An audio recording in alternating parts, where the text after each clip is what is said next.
ꯃꯌꯥꯝꯕꯨ ꯊꯣꯏꯕꯤ ꯀꯩꯁꯥꯝꯅ ꯇꯔꯥꯝꯅ ꯑꯣꯛꯆꯕꯒ ꯂꯣꯏꯅꯅ ꯈꯨꯔꯨꯝꯖꯔꯤ꯫ ꯉꯁꯤꯁꯨ ꯃꯍꯧꯁꯥꯒꯨꯝ ꯃꯌꯥꯝꯒꯤꯗꯃꯛꯇ ꯌꯥꯝꯅ ꯅꯨꯡꯉꯥꯏꯔꯕ ꯐꯨꯡꯒꯥ ꯋꯥꯔꯤ ꯑꯃ ꯄꯨꯗꯨꯅ ꯂꯥꯛꯆꯔꯤ꯫ ꯋꯥꯔꯤ ꯑꯁꯤꯕꯨ ꯏꯕꯤꯔꯛꯄꯅ ꯌꯨꯅꯤ ꯁꯟꯂꯥꯏ ꯈꯨꯔꯥꯝ꯫ ꯍꯧꯖꯤꯛ ꯃꯌꯥꯝ ꯄꯨꯟꯅ ꯋꯥꯔꯤ ꯑꯁꯤ ꯇꯥꯃꯤꯟꯅꯔꯁꯤ꯫ ꯊꯥꯏꯅ ꯃꯇꯝ ꯑꯃꯒꯤ ꯋꯥꯔꯤꯅꯤ꯫ ꯃꯇꯝ ꯑꯁꯤꯗ ꯑꯆꯧꯕ ꯄꯥꯠ ꯑꯃ ꯂꯩꯔꯝꯃꯤ꯫ ꯄꯥꯠ ꯑꯁꯤꯗ ꯀꯨꯝꯗꯨꯅ ꯂꯨ ꯂꯥꯡꯊꯥꯛꯇꯨꯅ ꯉꯥ ꯐꯥꯅꯔꯝꯃꯤ꯫ ꯉꯥ ꯐꯥꯗꯨꯅ ꯁꯦꯜ ꯇꯥꯟꯕ ꯑꯁꯤꯅ ꯈꯨꯜ ꯑꯁꯤ ꯂꯩꯔꯤꯕ ꯃꯤꯑꯣꯏꯁꯤꯡꯒꯤ ꯍꯤꯡꯅꯕꯒꯤ ꯂꯝꯕꯤ ꯑꯣꯏꯔꯝꯃꯤ꯫ ꯈꯨꯜ ꯑꯁꯤꯗ ꯂꯥꯏꯔꯕ ꯂꯨꯈ꯭ꯔꯥꯕꯤ ꯃꯃꯥ ꯃꯆꯥ ꯑꯅꯤꯈꯛꯁꯨ ꯂꯩꯔꯝꯃꯤ꯫ ꯌꯨꯝ ꯑꯗꯨꯗ ꯃꯃꯥ ꯃꯆꯥ ꯃꯈꯣꯏ ꯑꯅꯤꯈꯛꯇ ꯂꯩ꯫ ꯌꯥꯝꯅ ꯂꯥꯏꯕꯛ ꯊꯤꯔꯕ ꯃꯈꯣꯏ ꯑꯅꯤꯅꯤ꯫ ꯑꯌꯨꯛꯀꯤ ꯃꯇꯝꯅꯤ꯫ ꯇꯝꯐꯥꯅ ꯇꯨꯝꯂꯤꯕꯤ ꯃꯥꯒꯤ ꯃꯆꯥꯅꯨꯄꯤ ꯂꯥꯡꯂꯦꯟꯕꯨ ꯌꯦꯡꯗꯨꯅ ꯍꯥꯏ, "ꯏꯃꯥꯒꯤ ꯂꯥꯡꯂꯦꯟ, ꯅꯪꯕꯨ ꯍꯧꯒꯠꯂꯣꯅꯦ꯫ ꯏꯃꯥꯅꯦ ꯄꯥꯠꯇ ꯆꯠꯂꯗꯕꯅꯤꯀꯣ." ꯅꯨꯃꯤꯠ ꯈꯨꯗꯤꯡꯒꯤ ꯃꯃꯥ ꯃꯆꯥ ꯃꯈꯣꯏ ꯑꯅꯤ ꯄꯨꯟꯅ ꯄꯥꯠꯇ ꯉꯥ ꯐꯥꯕ ꯆꯠꯃꯤꯟꯅꯕꯅꯤ꯫ ꯂꯥꯡꯂꯦꯟ ꯆꯍꯤ 10-11 ꯃꯔꯨꯝ ꯁꯨꯔꯦ꯫ ꯃꯃꯥꯅ ꯑꯗꯨꯝꯅ ꯍꯧꯗꯣꯛꯄꯗꯨꯗ, "ꯏꯃꯥ, ꯑꯩꯁꯨ ꯂꯥꯛꯇꯣꯏꯅꯤ." "ꯅꯪꯕꯨ ꯇꯨꯝꯅꯤꯡꯉꯗꯤ ꯑꯗꯨꯝ ꯇꯨꯝꯍꯧꯔꯒꯦꯔꯣ?" "ꯇꯜꯂꯤ, ꯑꯩꯁꯨ ꯂꯥꯛꯇꯣꯏꯅꯤ." "ꯑꯗꯨ ꯑꯣꯏꯔꯗꯤꯅꯦ ꯍꯧꯒꯠꯂꯣꯁꯦ." ꯂꯥꯡꯂꯦꯟ ꯍꯧꯒꯠꯂꯤ꯫ "ꯏꯃꯥ, ꯑꯩ ꯉꯥꯏꯔꯝꯃꯨꯀꯣ, ꯑꯩ ꯃꯩ ꯇꯥꯔꯨꯒꯦ." "ꯍꯣꯏ ꯍꯣꯏ, ꯇꯥꯖꯔꯨꯔꯣ."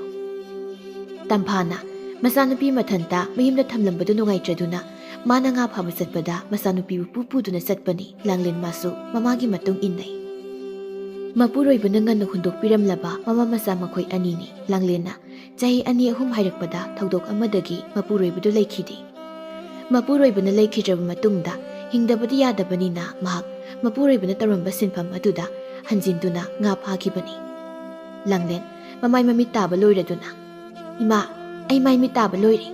ꯇꯝꯐꯥ ꯇꯨꯡꯒꯣꯟ ꯑꯗꯨꯃ ꯃꯈ꯭ꯋꯥꯡꯗ ꯌꯦꯞꯁꯤꯜꯂꯤ, ꯐꯤꯗꯨꯃ ꯏꯟꯗꯨꯅ ꯂꯩꯔꯤ꯫ "ꯂꯥꯎ ꯂꯥꯎ, ꯑꯗꯨꯗꯤ ꯆꯠꯂꯁꯤ." ꯃꯈꯨꯠꯇ ꯍꯤ ꯍꯣꯟꯅꯕ ꯅꯧ ꯑꯗꯨꯃ ꯄꯥꯏꯗꯨꯅ ꯃꯆꯥ ꯂꯥꯡꯂꯦꯟꯕꯨ ꯄꯨꯗꯨꯅ ꯃꯈꯣꯏ ꯑꯅꯤ ꯄꯥꯠ ꯇꯝꯅ ꯆꯠꯂꯝꯃꯤ꯫ ꯈꯨꯟꯖꯥ ꯃꯤꯑꯣꯏ ꯀꯌా ꯑꯃꯁꯨ ꯄꯥꯠ ꯑꯁꯤꯗ ꯂꯣꯏꯅ ꯀꯨꯝꯗꯨꯅ ꯉꯥ ꯐꯥꯅꯩ꯫ ꯅꯣꯡ ꯍꯦꯛ ꯉꯥꯟꯕꯒ ꯄꯥꯠ ꯑꯁꯤ ꯃꯤꯅ ꯄꯨꯝꯌꯣꯝ ꯌꯣꯝꯃꯤ, ꯃꯤꯅ ꯁꯧ ꯁꯥꯏ꯫ ꯃꯃꯥ ꯃꯆꯥ ꯃꯈꯣꯏ ꯑꯅꯤꯁꯨ ꯍꯤꯊꯥꯡꯐꯝ ꯌꯧꯔꯗꯨꯅ ꯃꯈꯣꯏ ꯑꯅꯤ ꯍꯤꯗꯨ ꯀꯥꯈꯠꯂꯤ꯫ "ꯂꯥꯡꯂꯦꯟ, ꯐꯖꯅ ꯐꯝꯃꯨꯀꯣ, ꯏꯃꯥꯅꯦ ꯍꯤ ꯍꯣꯟꯕ ꯍꯧꯔꯒꯦꯀꯣ." ꯑꯁꯨꯝ ꯇꯧꯅ ꯃꯍꯥꯛꯅ ꯍꯤ ꯍꯣꯟꯗꯣꯛꯂꯝꯃꯤ꯫ ꯃꯍꯥꯛꯅ ꯂꯨ ꯂꯥꯡ ꯊꯨꯝꯕ ꯃꯐꯝ ꯑꯗꯨꯝꯗ ꯍꯤ ꯍꯣꯜꯂꯝꯃꯤ꯫ ꯃꯤꯑꯣꯏ ꯀꯌꯥ ꯑꯃꯁꯨ ꯃꯥꯒꯤ ꯃꯥꯒꯤ ꯊꯣꯛꯄ ꯍꯤ ꯍꯣꯟꯕ ꯌꯥꯎ, ꯂꯥꯡ ꯀꯥꯏꯕ ꯌꯥꯎ ꯇꯧꯅꯔꯤ꯫ ꯅꯨꯄꯥ ꯀꯌా ꯑꯃꯁꯨ ꯌꯥꯎꯔꯤ꯫ ꯂꯥꯡꯂꯦꯟ ꯃꯈꯣꯏꯁꯤꯡꯗꯨ ꯌꯦꯡꯂꯨꯔꯒ ꯃꯥꯒꯤ ꯃꯃꯥꯗ ꯑꯁꯨꯝꯅ ꯍꯥꯏꯔꯛꯏ, "ꯏꯃꯥ, ꯑꯩꯈꯣꯏ ꯄꯥꯕꯗꯣ ꯀꯔꯝ ꯀꯥꯟꯗ ꯍꯜꯂꯛꯇꯣꯏꯅꯣ? ꯏꯃꯥꯅ ꯄꯥꯕ ꯍꯜꯂꯛꯀꯅꯤ ꯍꯥꯏꯅꯗꯤ ꯑꯗꯨꯝ ꯍꯥꯏ, ꯍꯟꯕꯗꯤ ꯁꯨꯛꯍꯟ ꯍꯜꯂꯛꯇꯦ." ꯇꯝꯐꯥ ꯃꯆꯥꯅꯨꯄꯤꯅ ꯏꯈꯪ ꯈꯪꯍꯧꯗꯅ ꯍꯥꯏꯔꯛꯂꯤꯕ ꯋꯥꯐꯝ ꯑꯁꯤꯗ ꯃꯃꯤꯠꯇꯨꯅ ꯃꯆꯥꯅꯨꯄꯤꯗ ꯃꯨꯟꯅ ꯌꯦꯡꯗꯨꯅ ꯂꯩ꯫ "ꯏꯃꯥꯒꯤ ꯂꯥꯡꯂꯦꯟ, ꯀꯔꯝ ꯀꯥꯟꯗ ꯍꯜꯂꯛꯇꯣꯏꯅꯣꯕ? ꯑꯩꯒꯤ ꯂꯥꯏꯗꯤ ꯐꯖꯕꯒ ꯂꯩꯔꯛꯀꯅꯤ ꯍꯥꯏꯕꯗꯥꯏꯅꯦ ꯏꯃꯥ ꯅꯪꯕꯣ?" ꯇꯝꯐꯥꯅ ꯃꯆꯥꯅꯨꯄꯤꯒꯤ ꯃꯐꯝꯗ ꯃꯆꯥꯒꯤ ꯃꯄꯥꯗꯨ ꯁꯤꯈ꯭ꯔꯦ ꯍꯥꯏꯅ ꯍꯥꯏꯔꯝꯗꯦ, ꯊꯕꯛ ꯁꯨꯕ ꯂꯪꯐꯩꯗ ꯆꯠꯈꯤ ꯍꯥꯏꯅ ꯍꯥꯏꯕꯅꯤ꯫ ꯃꯍꯥꯛꯅ ꯈꯨꯝꯃꯤ, "ꯏꯆꯥꯒꯤ ꯏꯄꯥꯗꯣ ꯁꯣꯏꯗꯅ ꯍꯜꯂꯛꯀꯅꯤ꯫ ꯃꯍꯥꯛ ꯊꯕꯛ ꯁꯨꯕ ꯆꯠꯈꯤꯕꯅꯤ꯫ ꯍꯌꯦꯡ ꯃꯍꯥꯛꯅ ꯌꯨꯝꯗ ꯍꯜꯂꯛꯄ ꯃꯇꯝꯗ ꯏꯆꯥꯒꯤ ꯐꯖꯕ ꯂꯩꯗꯤꯁꯨ ꯐꯤꯔꯣꯜ ꯐꯨꯔꯤꯠꯁꯨ ꯑꯌꯥꯝꯕ ꯂꯩꯔꯛꯀꯗꯣꯏꯅꯤ꯫ ꯑꯗꯣ ꯄꯥꯕꯗꯣ ꯀꯔꯝ ꯀꯥꯟꯗ ꯍꯜꯂꯛꯀꯗꯣꯏꯅꯣꯕ? ꯑꯩ ꯄꯥꯕꯒꯤ ꯃꯁꯛꯇꯣ ꯌꯥꯝ ꯎꯅꯤꯡꯉꯦꯕ ꯏꯃꯥ."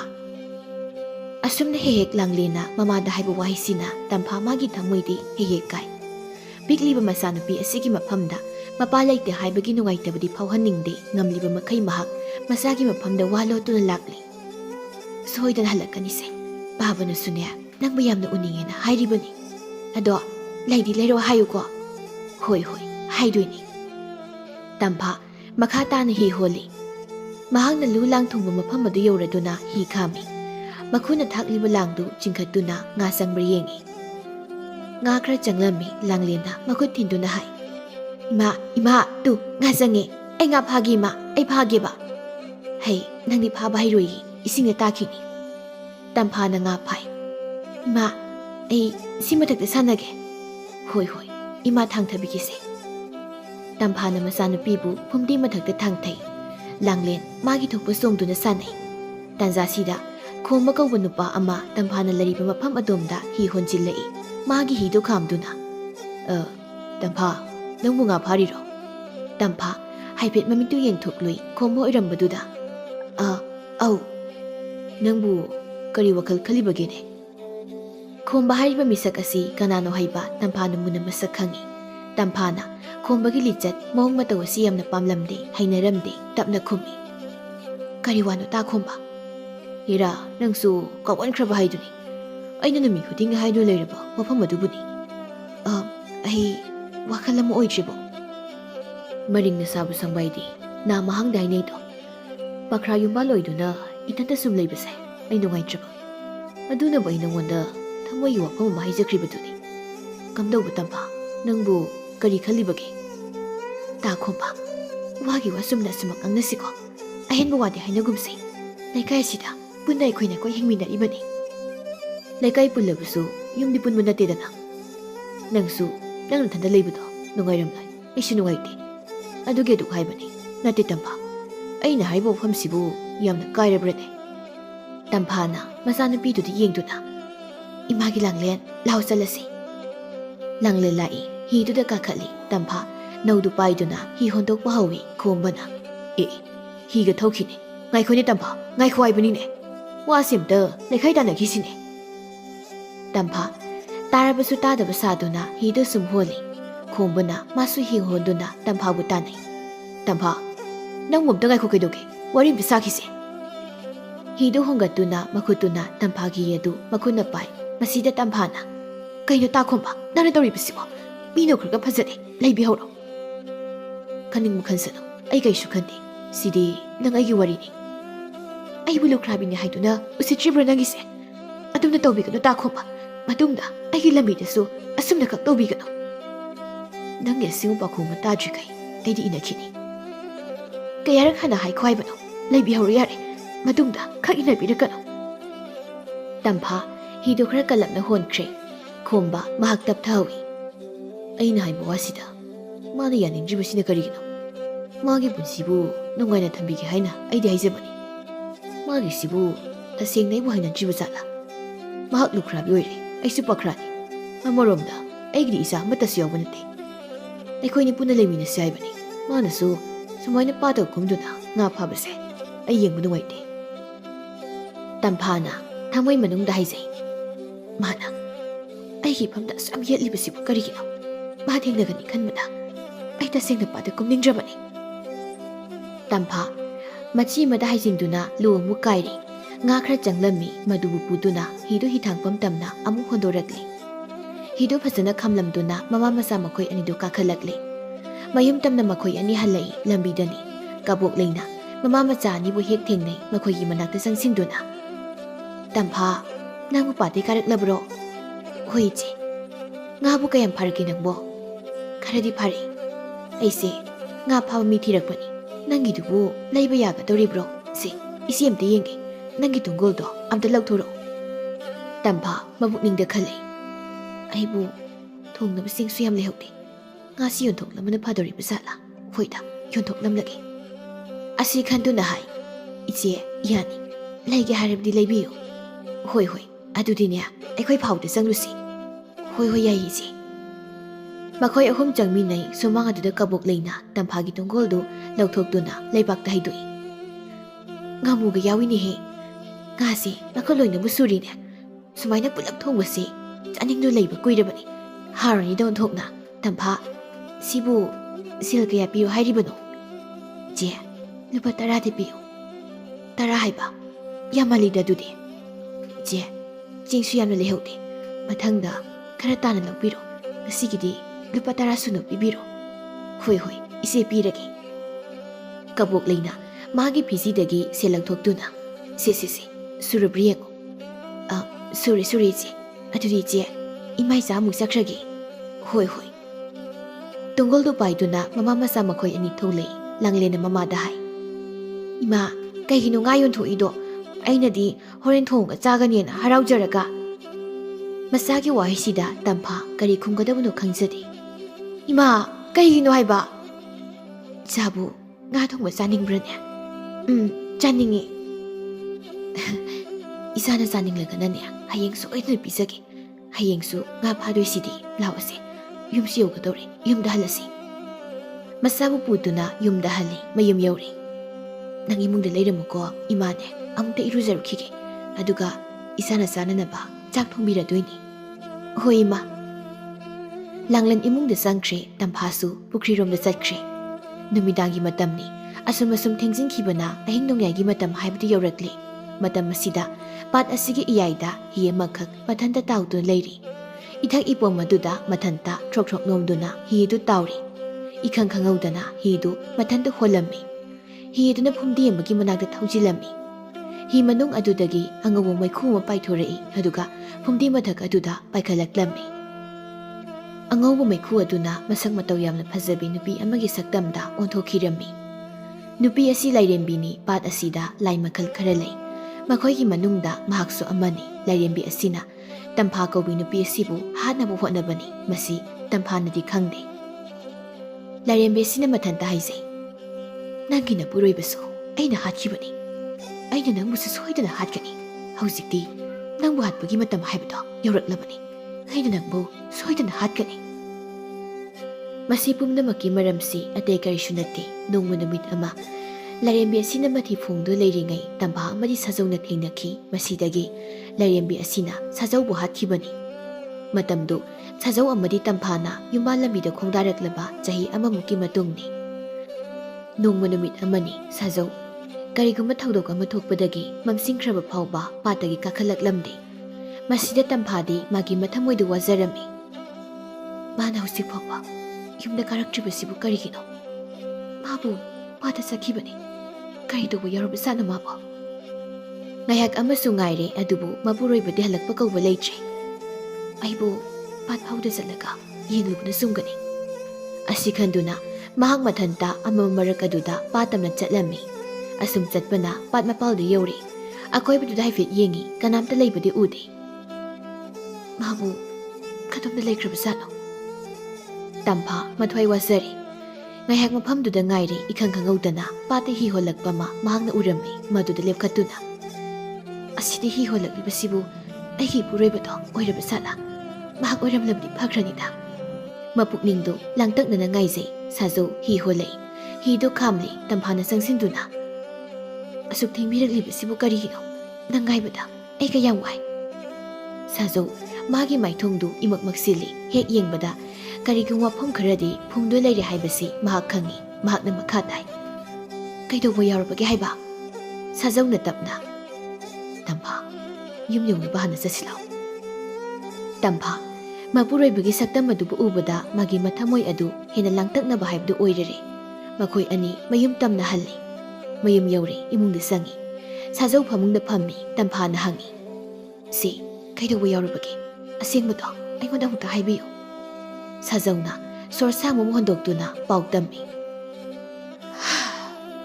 Ai ngasidi pata lamuknabagi wani. Aina hi holibu maikaido ithanata mafum kadaidano haiba khangzatre. Kanaguma amana aibu chingduna pubugumna koipupui ai mafam marang amta khangtre. Pat ashi lairiba lairembi asina sajawbu makok ngawhanduna patki mafam amada nauthemduna pubani. Kona thangda sajaw wakhal tarakpani tamphana. Haibirisibu lambi lamuknaba kaina hainabado adunidana. Patse lai kaya lei haiduna ahalam sing hainai. Hayengkhaidi pata kumlamdaida lai hana khurumbiyuko. Ai ngasigi thawdoksimadi tasengna ngakre. Ai tasengna ngakre. Si hauzikti kaisu tawraroi phajana pothabiro. Aine ising khara kalaki. Tamphana ising kuzai makanduna mapuroibada pithai sajaw ising na kutkut taksili tamphana. Phamusida phajana pothabiro. Sajaw phamungda hipthai mamitu usili mamitu hek usinbaga ngasai mahakna pat mayaida lambi ngawkhibadu khangning singlei. Kanagumbi amana mabu singduna pukhibadu haujiktada hena mayek sengna ningsinglei. Masigi matungdani ikhang khangaudana tamphado thaleblei. Pawasibu mahakna mapuroibda tamsai pawsi tabada sajaw yamna harauzakhi. Tampha nangna tamnariba pawasibu tasengna sumlabro. Asengmani sidagidi kuiraroi aikhoi anigi isa ma phangjagadaba. Asumna nungaibagi ipakta makhoi ani matam khradi tawduna chatli. Hojikti makhoi anigi masanupi ama phangjari sajaw haraubuna ngamkhoi leitre masanupi du pamduna haijai. Aigi isanupi ama phanglaba. Tampha isagi masakse kayada phajaribani yenguni. Ipagi imo isagi kaloimingna napa panthawina langlen haina thonge ko. Asum tawna chahi ani mu haujingkre langlen ꯃꯔꯣꯟ ꯃꯔꯤ ꯈꯔꯗꯤ ꯊꯣꯛꯂꯤ꯫ ꯅꯣꯡꯃ ꯅꯨꯃꯤꯠ ꯑꯃꯅꯤ ꯅꯨꯃꯤꯠ ꯑꯁꯤꯗ ꯁꯥꯖꯧ ꯄꯥꯠꯇ ꯆꯠꯅꯕ ꯁꯦꯝ ꯁꯥꯏ꯫ ꯇꯝꯐꯥ ꯃꯥꯒꯤ ꯃꯤꯍꯨꯜꯗꯨ ꯉꯁꯤꯗꯤ ꯅꯍꯥꯟ ꯃꯈꯩꯒ ꯁꯨꯛꯃꯥꯟ ꯃꯥꯟꯅꯗ꯭ꯔꯦ꯫ ꯉꯔꯥꯡ ꯑꯍꯤꯡ ꯃꯪꯈꯤꯕ ꯃꯪ ꯑꯗꯨꯁꯨ ꯌꯥꯝꯅ ꯅꯨꯡꯉꯥꯏꯈꯤꯗꯦ꯫ ꯁꯥꯖꯧꯅ ꯃꯥꯒꯤ ꯅꯨꯄꯤꯗ ꯍꯥꯏ, ꯇꯝꯐꯥ ꯇꯣꯡꯒꯣꯜ ꯒꯥꯏꯗꯨ ꯄꯨꯊꯣꯔꯛꯎꯅꯦ ꯅꯪꯕꯣ꯫ ꯇꯝꯐꯥ ꯏꯃꯨꯡꯗꯒꯤ ꯊꯣꯛꯂꯛꯏ ꯇꯣꯡꯒꯣꯜꯗꯨ ꯄꯤꯗꯨꯅ, ꯁꯤꯗ ꯂꯩꯔꯤ꯫ ꯉꯁꯤꯗꯤ ꯑꯩ ꯉꯥ ꯊꯣꯡꯕꯗꯣ ꯐꯖꯅ ꯆꯥꯅꯤꯡꯉꯤ꯫ ꯑꯩꯅꯦ ꯉꯥ ꯈꯔ ꯌꯥꯝꯅ ꯐꯔꯛꯄ ꯌꯥꯕ꯭ꯔꯥ ꯌꯦꯡꯒꯦ꯫ ꯅꯪꯅꯦ ꯃꯔꯣꯏ ꯃꯄꯥꯡꯒ ꯐꯖꯅ ꯁꯦꯝꯖꯤꯜꯂꯝꯃꯨꯀꯣ꯫ ꯇꯝꯐꯥꯅ ꯇꯞꯅ, ꯃꯈꯣꯏ ꯃꯄꯥ ꯉꯁꯤꯗꯤ ꯑꯩꯒꯤ ꯃꯤꯍꯨꯜꯁꯦ ꯅꯍꯥꯟ ꯃꯈꯩꯒ ꯃꯥꯟꯅꯗꯦ꯫ ꯄꯥꯠ ꯆꯠꯄꯗ ꯉꯁꯤꯗꯤ ꯆꯠꯄꯤꯈ꯭ꯔꯅꯨꯕ꯫ ꯀꯩꯗꯧꯔꯒꯦꯅꯦ ꯅꯪꯕꯣ? ꯈꯪꯗꯦ, ꯏꯄꯥꯗ ꯄꯥꯈꯠꯄꯒꯨꯝ ꯅꯍꯥꯟꯈꯩꯒ ꯁꯨꯛꯃꯥꯟ ꯃꯥꯟꯅꯗ꯭ꯔꯦ꯫ ꯅꯥꯔꯝꯗꯥꯏꯒꯤ ꯑꯣꯏꯔꯝꯒꯅꯤ ꯇꯝꯐꯥ, ꯅꯥꯍꯟꯕ ꯌꯥꯗꯦ꯫ ꯍꯣꯔꯦꯟꯅꯦ ꯑꯩ ꯍꯜꯂꯛꯂꯒ ꯍꯤꯗꯥꯛ ꯁꯦꯝꯒꯦ꯫ ꯃꯈꯣꯏ ꯃꯄꯥ ꯉꯔꯥꯡ ꯑꯩꯒꯤ ꯃꯪꯁꯨ ꯌꯥꯝꯅ ꯅꯨꯡꯉꯥꯏꯔꯝꯗꯦ꯫ ꯃꯪ ꯑꯗꯨꯗ ꯅꯪꯁꯦ ꯂꯩꯇ꯭ꯔꯦ ꯍꯥꯏꯗꯨꯅ ꯇꯧꯔꯝꯃꯤ꯫ ꯑꯩ ꯌꯥꯝꯅ ꯀꯞꯈꯤ꯫ ꯇꯝꯐꯥ ꯃꯪꯒꯤ ꯋꯥꯕꯨ ꯀꯔꯤꯅꯣ? ꯃꯪ ꯍꯥꯏꯕꯁꯤꯗꯤ ꯃꯪꯅꯤꯡꯕꯗ ꯃꯪꯕꯅꯤ, ꯀꯔꯤꯁꯨ ꯇꯧꯔꯣꯏꯁꯦ꯫ ꯍꯦꯟꯅꯁꯨ ꯈꯟꯖꯤꯜꯂꯨꯒꯅꯨ꯫ ꯉꯁꯤꯁꯤꯃꯗꯤ ꯄꯥꯠꯇ ꯆꯠꯄꯤꯈ꯭ꯔꯅꯨꯕ꯫ ꯑꯩ ꯀꯩꯁꯨ ꯀꯨꯏꯔꯛꯂꯣꯏ, ꯐꯠ ꯑꯗꯨꯝ ꯂꯥꯛꯀꯦ꯫ ꯑꯗꯨꯒꯤ ꯁꯔꯨꯛ ꯃꯔꯣꯏ ꯃꯄꯥꯡꯗꯣ ꯁꯦꯝꯖꯤꯜꯂꯝꯃꯨ꯫ ꯏꯆꯥ ꯂꯪꯂꯤꯟꯗꯤ ꯃꯥꯕꯨ ꯇꯨꯝ ꯍꯧꯒꯠꯇ꯭ꯔꯤꯕ ꯖꯥꯠꯂꯣ? ꯃꯥꯗꯤ ꯍꯧꯒꯠꯇ꯭ꯔꯤ, ꯇꯨꯝꯂꯤ꯫ ꯏꯆꯥꯒꯅꯦ ꯐꯖꯅ ꯂꯩꯔꯝꯃꯨ, ꯑꯩ ꯀꯨꯏꯔꯣꯏ, ꯐꯠ ꯂꯥꯛꯀꯦ꯫ ꯁꯥꯖꯧ ꯃꯥꯒꯤ ꯅꯨꯄꯤꯅ ꯈꯥꯝꯂꯤꯕꯗꯨ ꯌꯥꯗꯕ ꯃꯈꯩ ꯄꯥꯠ ꯇꯝꯅ ꯉꯥ ꯐꯥꯕ ꯆꯠꯈ꯭ꯔꯦ꯫ ꯇꯝꯐꯥꯅ ꯃꯄꯨꯔꯣꯏꯕꯕꯨ ꯌꯦꯡꯗꯨꯅ ꯈꯜꯍꯧꯏ, ꯉꯁꯤꯒꯤ ꯅꯨꯃꯤꯠ ꯑꯁꯤꯗ ꯀꯔꯤꯕꯨ ꯊꯣꯛꯂꯤꯒꯕ? ꯍꯦ ꯏꯁꯣꯔ, ꯐꯠꯇ ꯅꯨꯡꯗꯗꯤ ꯊꯣꯛꯍꯟꯕꯤꯒꯅꯨꯀꯣ꯫ ꯏꯄꯨꯔꯣꯏꯕꯒꯤ ꯃꯐꯝꯗ ꯑꯁꯣꯏ ꯑꯉꯥꯝ ꯑꯃꯠꯇ ꯌꯥꯎꯍꯟꯕꯤꯒꯅꯨꯀꯣ꯫ ꯃꯍꯥꯛ ꯏꯃꯨꯡꯗ ꯆꯪꯗꯨꯅ ꯏꯃꯨꯡꯒꯤ ꯊꯕꯛ ꯇꯧꯏ꯫ ꯁꯣꯝꯗꯅ ꯁꯥꯖꯧ ꯄꯥꯠ ꯌꯧꯔꯦ꯫ ꯃꯥꯒꯤ ꯍꯤꯗꯨ ꯍꯣꯟꯗꯨꯅ ꯃꯍꯥꯛꯅ ꯂꯨ ꯂꯥꯡ ꯊꯨꯡꯕ ꯃꯐꯝ ꯑꯗꯣꯝꯗ ꯆꯠꯂꯝꯃꯤ꯫ ꯃꯐꯝ ꯑꯃꯗ ꯈꯣꯝꯕ ꯂꯩꯔꯝꯃꯤ꯫ ꯈꯣꯝꯕꯅ ꯁꯥꯖꯧꯗ ꯌꯦꯡꯗꯨꯅ, ꯈꯣꯝꯕ ꯉꯥ ꯐꯥꯕ ꯀꯨꯝꯂꯛꯏꯔꯣ? ꯍꯣꯏ ꯍꯣꯏ ꯃꯥꯅꯦ, ꯅꯪꯁꯨ ꯉꯥ ꯐꯥꯔꯝꯃꯤꯔꯣ? ꯍꯣꯏ꯫ ꯉꯥꯕꯨ ꯀꯌꯥꯝ ꯐꯥꯔꯒꯦ ꯅꯪꯕꯣ? ꯑꯩꯒꯤ ꯂꯨꯁꯦ ꯃꯤꯅ ꯀꯥꯏꯊꯣꯛꯂꯝꯕ꯭ꯔꯥ ꯀꯔꯤꯅꯣ? ꯉꯥꯕꯨ ꯏꯆꯪ ꯆꯪꯉꯝꯗꯦꯗ꯫ ꯉꯥ ꯍꯨꯔꯥꯟꯕ ꯃꯤ ꯂꯩꯔꯦ ꯍꯥꯏꯅꯕꯅꯤꯀꯣ꯫ ꯑꯗꯨꯅꯤꯅꯦ, ꯀꯅꯥꯕꯨ ꯑꯣꯏꯔꯕꯖꯥꯠꯅꯣ? ꯑꯣꯟꯊꯣꯛꯅ ꯃꯊꯣꯡ ꯆꯥꯗꯦꯗ꯫ ꯃꯤꯒꯤ ꯂꯨ ꯂꯥꯡꯗꯒꯤ ꯂꯣꯟꯅ ꯉꯥ ꯍꯨꯔꯥꯟꯒꯅꯤ ꯍꯥꯏꯅ ꯈꯜꯂꯤꯕ ꯃꯥꯒꯤ ꯃꯀꯣꯛ ꯑꯗꯨꯅꯤ ꯑꯩꯅ ꯉꯛꯂꯤꯕꯁꯦ꯫ ꯐꯔꯦ, ꯑꯩ ꯍꯥꯏꯗꯣꯛꯂꯦꯀꯣ꯫ ꯃꯐꯝ ꯑꯃꯔꯣꯝꯗ ꯃꯍꯥꯛ ꯍꯥꯏꯗꯣꯛꯈꯤ꯫ ꯈꯣꯝꯕꯅ ꯍꯥꯏꯍꯧꯏ, ꯃꯥꯒꯤ ꯅꯨꯄꯤ ꯇꯝꯐꯥꯗꯣ ꯃꯁꯛ ꯃꯇꯧꯗꯤ ꯑꯣꯟꯊꯣꯛꯅ ꯐꯖꯕꯅꯤꯗ꯫ ꯃꯥꯁꯨ ꯃꯌꯨꯝꯂꯣꯝꯗ ꯍꯤ ꯍꯣꯟꯈ꯭ꯔꯦ꯫ ꯁꯥꯖꯧ ꯐꯨꯝꯗꯤ ꯑꯗꯣꯝꯗ ꯊꯩꯖꯤꯟꯗꯨꯅ ꯃꯥꯒꯤ ꯂꯥꯡꯗꯨ ꯆꯤꯡꯈꯠꯂꯤ꯫ ꯏꯊꯥ ꯊꯥꯖꯗꯅ ꯂꯥꯡ ꯑꯗꯨꯗ ꯉꯥ ꯃꯌꯥꯝ ꯃꯊꯨꯗꯨ ꯂꯩꯔꯝꯃꯤ꯫ ꯉꯥꯌꯥꯝꯕꯁꯤꯗꯤ ꯀꯝꯗꯧꯔꯤꯕꯅꯣ? ꯑꯣꯟꯊꯣꯛꯅ ꯌꯥꯝꯈ꯭ꯔꯦꯗ꯫ ꯃꯍꯥꯛꯅ ꯉꯥ ꯊꯣꯡꯕ ꯆꯥꯅꯤꯡꯗꯨꯅꯒ ꯂꯩꯕꯒ ꯂꯥꯡꯗ ꯉꯥ ꯃꯌꯥꯝ ꯑꯃꯒ ꯆꯪꯂꯝꯕꯒ ꯃꯄꯥ ꯆꯞ ꯍꯦꯛ ꯆꯥꯅꯔꯦ꯫ ꯃꯍꯥꯛ ꯍꯔꯥꯎꯖꯩ꯫ ꯂꯥꯡꯗ ꯊꯨꯔꯤꯕ ꯉꯥꯗꯨ ꯂꯧꯊꯣꯛꯇꯨꯅ ꯇꯣꯡꯒꯣꯜꯗ ꯍꯥꯞꯆꯤꯜꯂꯤ꯫ ꯃꯇꯥꯡ ꯑꯁꯤꯗ ꯏꯈꯪ ꯈꯪꯍꯧꯗꯅ ꯂꯥꯏꯔꯦꯟꯕꯤꯅ ꯑꯣꯟꯕ ꯑꯆꯧꯕ ꯂꯥꯏꯔꯦꯟ ꯑꯗꯨꯅ ꯏꯁꯤꯡ ꯃꯅꯨꯡꯗꯒꯤ ꯍꯤꯗꯨ ꯏꯟꯊꯨꯔꯝꯃꯤ꯫ ꯑꯗꯨꯝꯅ ꯇꯧꯔꯕꯗ ꯍꯤꯗꯨ ꯂꯣꯡꯉꯤ꯫ ꯁꯥꯖꯧ ꯏꯁꯤꯡ ꯃꯅꯨꯡꯗ ꯇꯥꯁꯤꯜꯂꯤ꯫ ꯁꯥꯖꯧ ꯉꯥꯏꯍꯥꯛ ꯏꯁꯤꯡ ꯃꯅꯨꯡꯗ ꯃꯈꯣꯡ ꯃꯈꯨꯠ ꯀꯥꯎꯗꯨꯅ ꯀꯣꯏꯔꯥꯎ ꯂꯥꯎꯔꯝꯃꯤ꯫ ꯃꯤꯀꯨꯞ ꯑꯃꯒꯤ ꯃꯇꯨꯡꯗ ꯆꯞ ꯂꯦꯞꯇꯨꯅ ꯇꯨꯃꯤꯟ ꯂꯩꯈ꯭ꯔꯦ ꯃꯍꯥꯛ꯫ ꯑꯁꯨꯝ ꯇꯧꯅ ꯁꯥꯖꯧ ꯁꯤꯈꯤ꯫ ꯍꯧꯈ꯭ꯔꯕ ꯄꯨꯟꯁꯤꯒꯤ ꯇꯥꯡꯀꯛ ꯑꯗꯨꯕꯨ ꯅꯧꯍꯧꯅ ꯅꯤꯡꯁꯤꯡꯂꯨꯕꯗ ꯇꯝꯐꯥ ꯃꯃꯤꯠꯇꯒꯤ ꯃꯄꯤ ꯁꯤꯟꯊꯗꯨꯅ ꯀꯞꯂꯛꯏ꯫ ꯃꯈꯣꯏ ꯃꯄꯥ, ꯅꯪꯕꯨ ꯀꯔꯝ ꯂꯦꯜꯂꯤꯕꯒꯦ? ꯏꯃꯥ ꯏꯆꯥ ꯑꯅꯤꯒꯤ ꯃꯇꯧꯁꯤꯕꯨ ꯅꯪꯕꯨ ꯎꯔꯤꯕ꯭ꯔꯣ? ꯏꯆꯥꯁꯤꯒ ꯑꯩ ꯌꯥꯝꯅ ꯋꯥꯔꯤ ꯃꯈꯣꯏ ꯃꯄꯥ꯫ ꯑꯁꯨꯝꯅ ꯅꯨꯃꯤꯠ ꯈꯔꯅꯤ ꯑꯃꯁꯨ ꯍꯧꯖꯤꯟꯈ꯭ꯔꯦ꯫ ꯄꯥꯠꯇ ꯂꯩꯕꯤ ꯂꯩꯔꯦꯝꯕꯤ ꯑꯁꯤꯅ ꯑꯃꯨꯛ ꯋꯥꯈꯜꯗ ꯈꯜꯂꯤ, ꯑꯩꯅ ꯍꯥꯠꯄ ꯈꯨꯗꯤꯡꯃꯛ ꯅꯨꯄꯥ ꯅꯨꯄꯤ ꯄꯨꯟꯅ ꯍꯥꯠꯂꯤ꯫ ꯑꯗꯨꯅ ꯅꯪꯕꯨꯁꯨ ꯑꯩꯅ ꯍꯥꯠꯀꯅꯤ꯫ ꯅꯣꯡꯃ ꯅꯪꯅ ꯄꯥꯠꯁꯤꯗ ꯉꯥ ꯐꯥꯕ ꯀꯨꯝꯂꯛꯄꯗ ꯑꯩꯅ ꯄꯥꯠꯁꯤ ꯏꯔꯨꯖꯔꯤꯉꯩ ꯅꯪꯅ ꯎꯈꯤ꯫ ꯑꯩꯒꯤ ꯁꯛꯇꯝꯕꯨ ꯎꯈ꯭ꯔꯕꯅꯤꯅ ꯅꯪꯕꯨꯁꯨ ꯁꯣꯏꯗꯅ ꯑꯩꯅ ꯍꯥꯠꯀꯅꯤ꯫ ꯏꯈꯪ ꯈꯪꯍꯧꯗꯅ ꯇꯝꯐꯥ ꯌꯥꯝꯅ ꯀꯟꯅ ꯅꯥꯗꯨꯅ ꯂꯩꯔꯝꯃꯤ꯫ ꯄꯤꯛꯂꯤꯕꯤ ꯂꯥꯡꯂꯦꯟꯅ ꯃꯃꯥꯒꯤ ꯅꯥꯛꯇ ꯂꯦꯡꯗꯅ ꯂꯩꯔꯝꯃꯤ꯫ ꯃꯥꯅ ꯃꯃꯥꯗ ꯍꯥꯏ, ꯏꯃꯥ ꯅꯪ ꯀꯩꯗꯧꯔꯒꯦ? ꯁꯤ ꯍꯧꯒꯠꯂꯣ, ꯉꯔꯥꯡꯁꯨ ꯆꯥꯛ ꯊꯣꯡꯕꯤꯗꯦ, ꯑꯩ ꯆꯥꯛ ꯂꯥꯝꯃꯤ꯫ ꯇꯝꯐꯥ ꯃꯆꯥꯅꯨꯄꯤꯒꯤ ꯃꯇꯧ ꯑꯗꯨꯗ, ꯏꯆꯥꯕꯨ ꯆꯥꯛ ꯂꯥꯝꯃꯦ ꯍꯥꯏꯕ? ꯐꯃꯨꯡꯗꯒꯤ ꯍꯧꯒꯠꯇꯨꯅ ꯆꯠꯄ ꯃꯍꯥꯛ ꯉꯝꯗ꯭ꯔꯦ꯫ ꯃꯑꯣꯡ ꯑꯃꯗ ꯃꯍꯥꯛ ꯅꯥꯗꯨꯅ ꯂꯩꯔꯝꯃꯤ꯫ ꯂꯥꯡꯂꯦꯟꯅ ꯃꯈꯥ ꯇꯥꯔꯛꯏ, ꯏꯃꯥ ꯅꯪꯅ ꯄꯥꯕ ꯍꯜꯂꯛꯀꯅꯤ ꯍꯥꯏꯕꯁꯨ ꯍꯜꯂꯛꯇꯦ, ꯅꯪꯅ ꯆꯤꯟꯊꯤ꯫ ꯄꯥꯕꯁꯨ ꯁꯨꯛꯍꯟ ꯍꯜꯂꯛꯇ꯭ꯔꯤꯁꯤ ꯀꯩꯒꯤꯅꯣ? ꯅꯪꯒꯤ ꯄꯥꯕꯗꯣ ꯁꯣꯏꯗꯅ ꯍꯜꯂꯛꯀꯅꯤ, ꯃꯍꯥꯛ ꯊꯕꯛ ꯁꯨꯕ ꯆꯠꯈꯤ꯫ ꯑꯗꯨꯗꯤ ꯑꯩꯈꯣꯏꯅꯤ ꯄꯥꯕꯒꯤ ꯃꯅꯥꯛꯇ ꯆꯠꯂꯨꯁꯤꯀꯣ ꯏꯃꯥ, ꯑꯩ ꯄꯥꯕꯒꯤ ꯃꯁꯛꯇꯣ ꯌꯥꯝ ꯎꯅꯤꯡꯉꯦꯕ꯫ Imagi Langlen. Imabu kari haina kumlasige.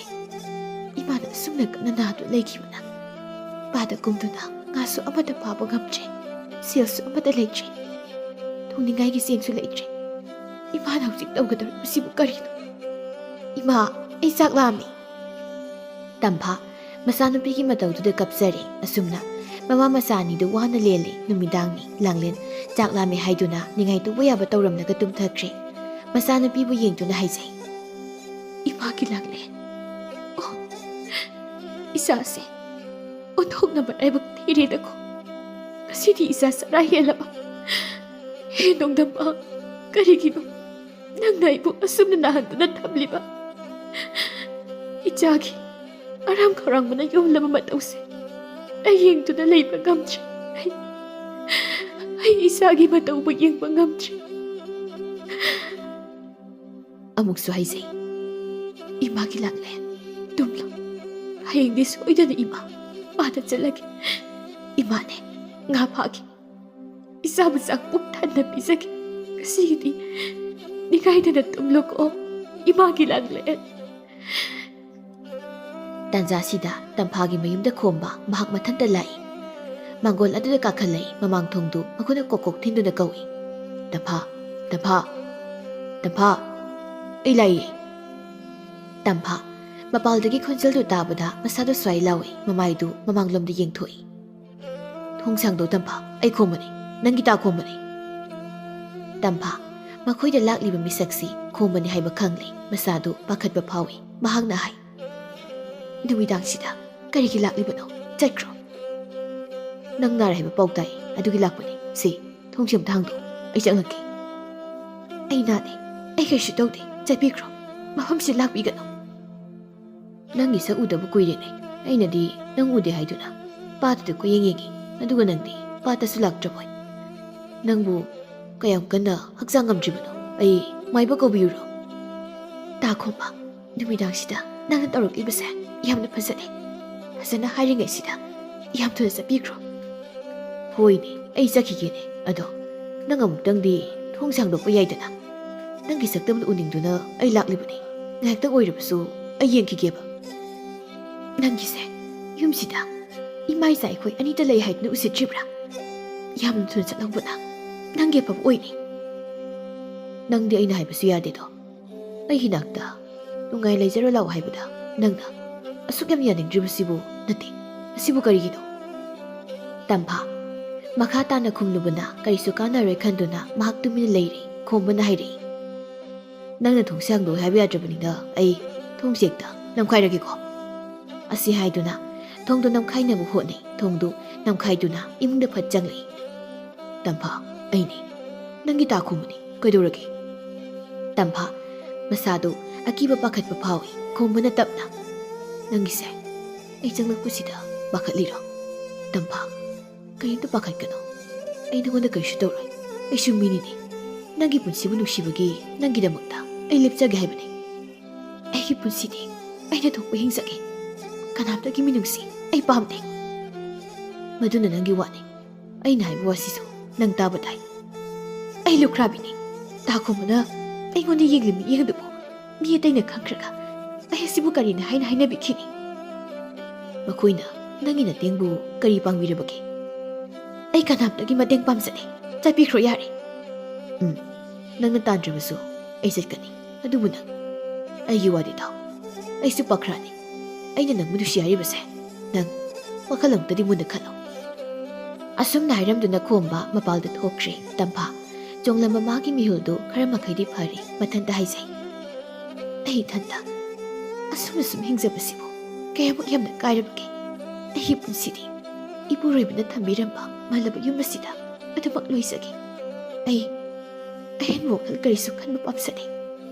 Isa asiga ai adumak leisage.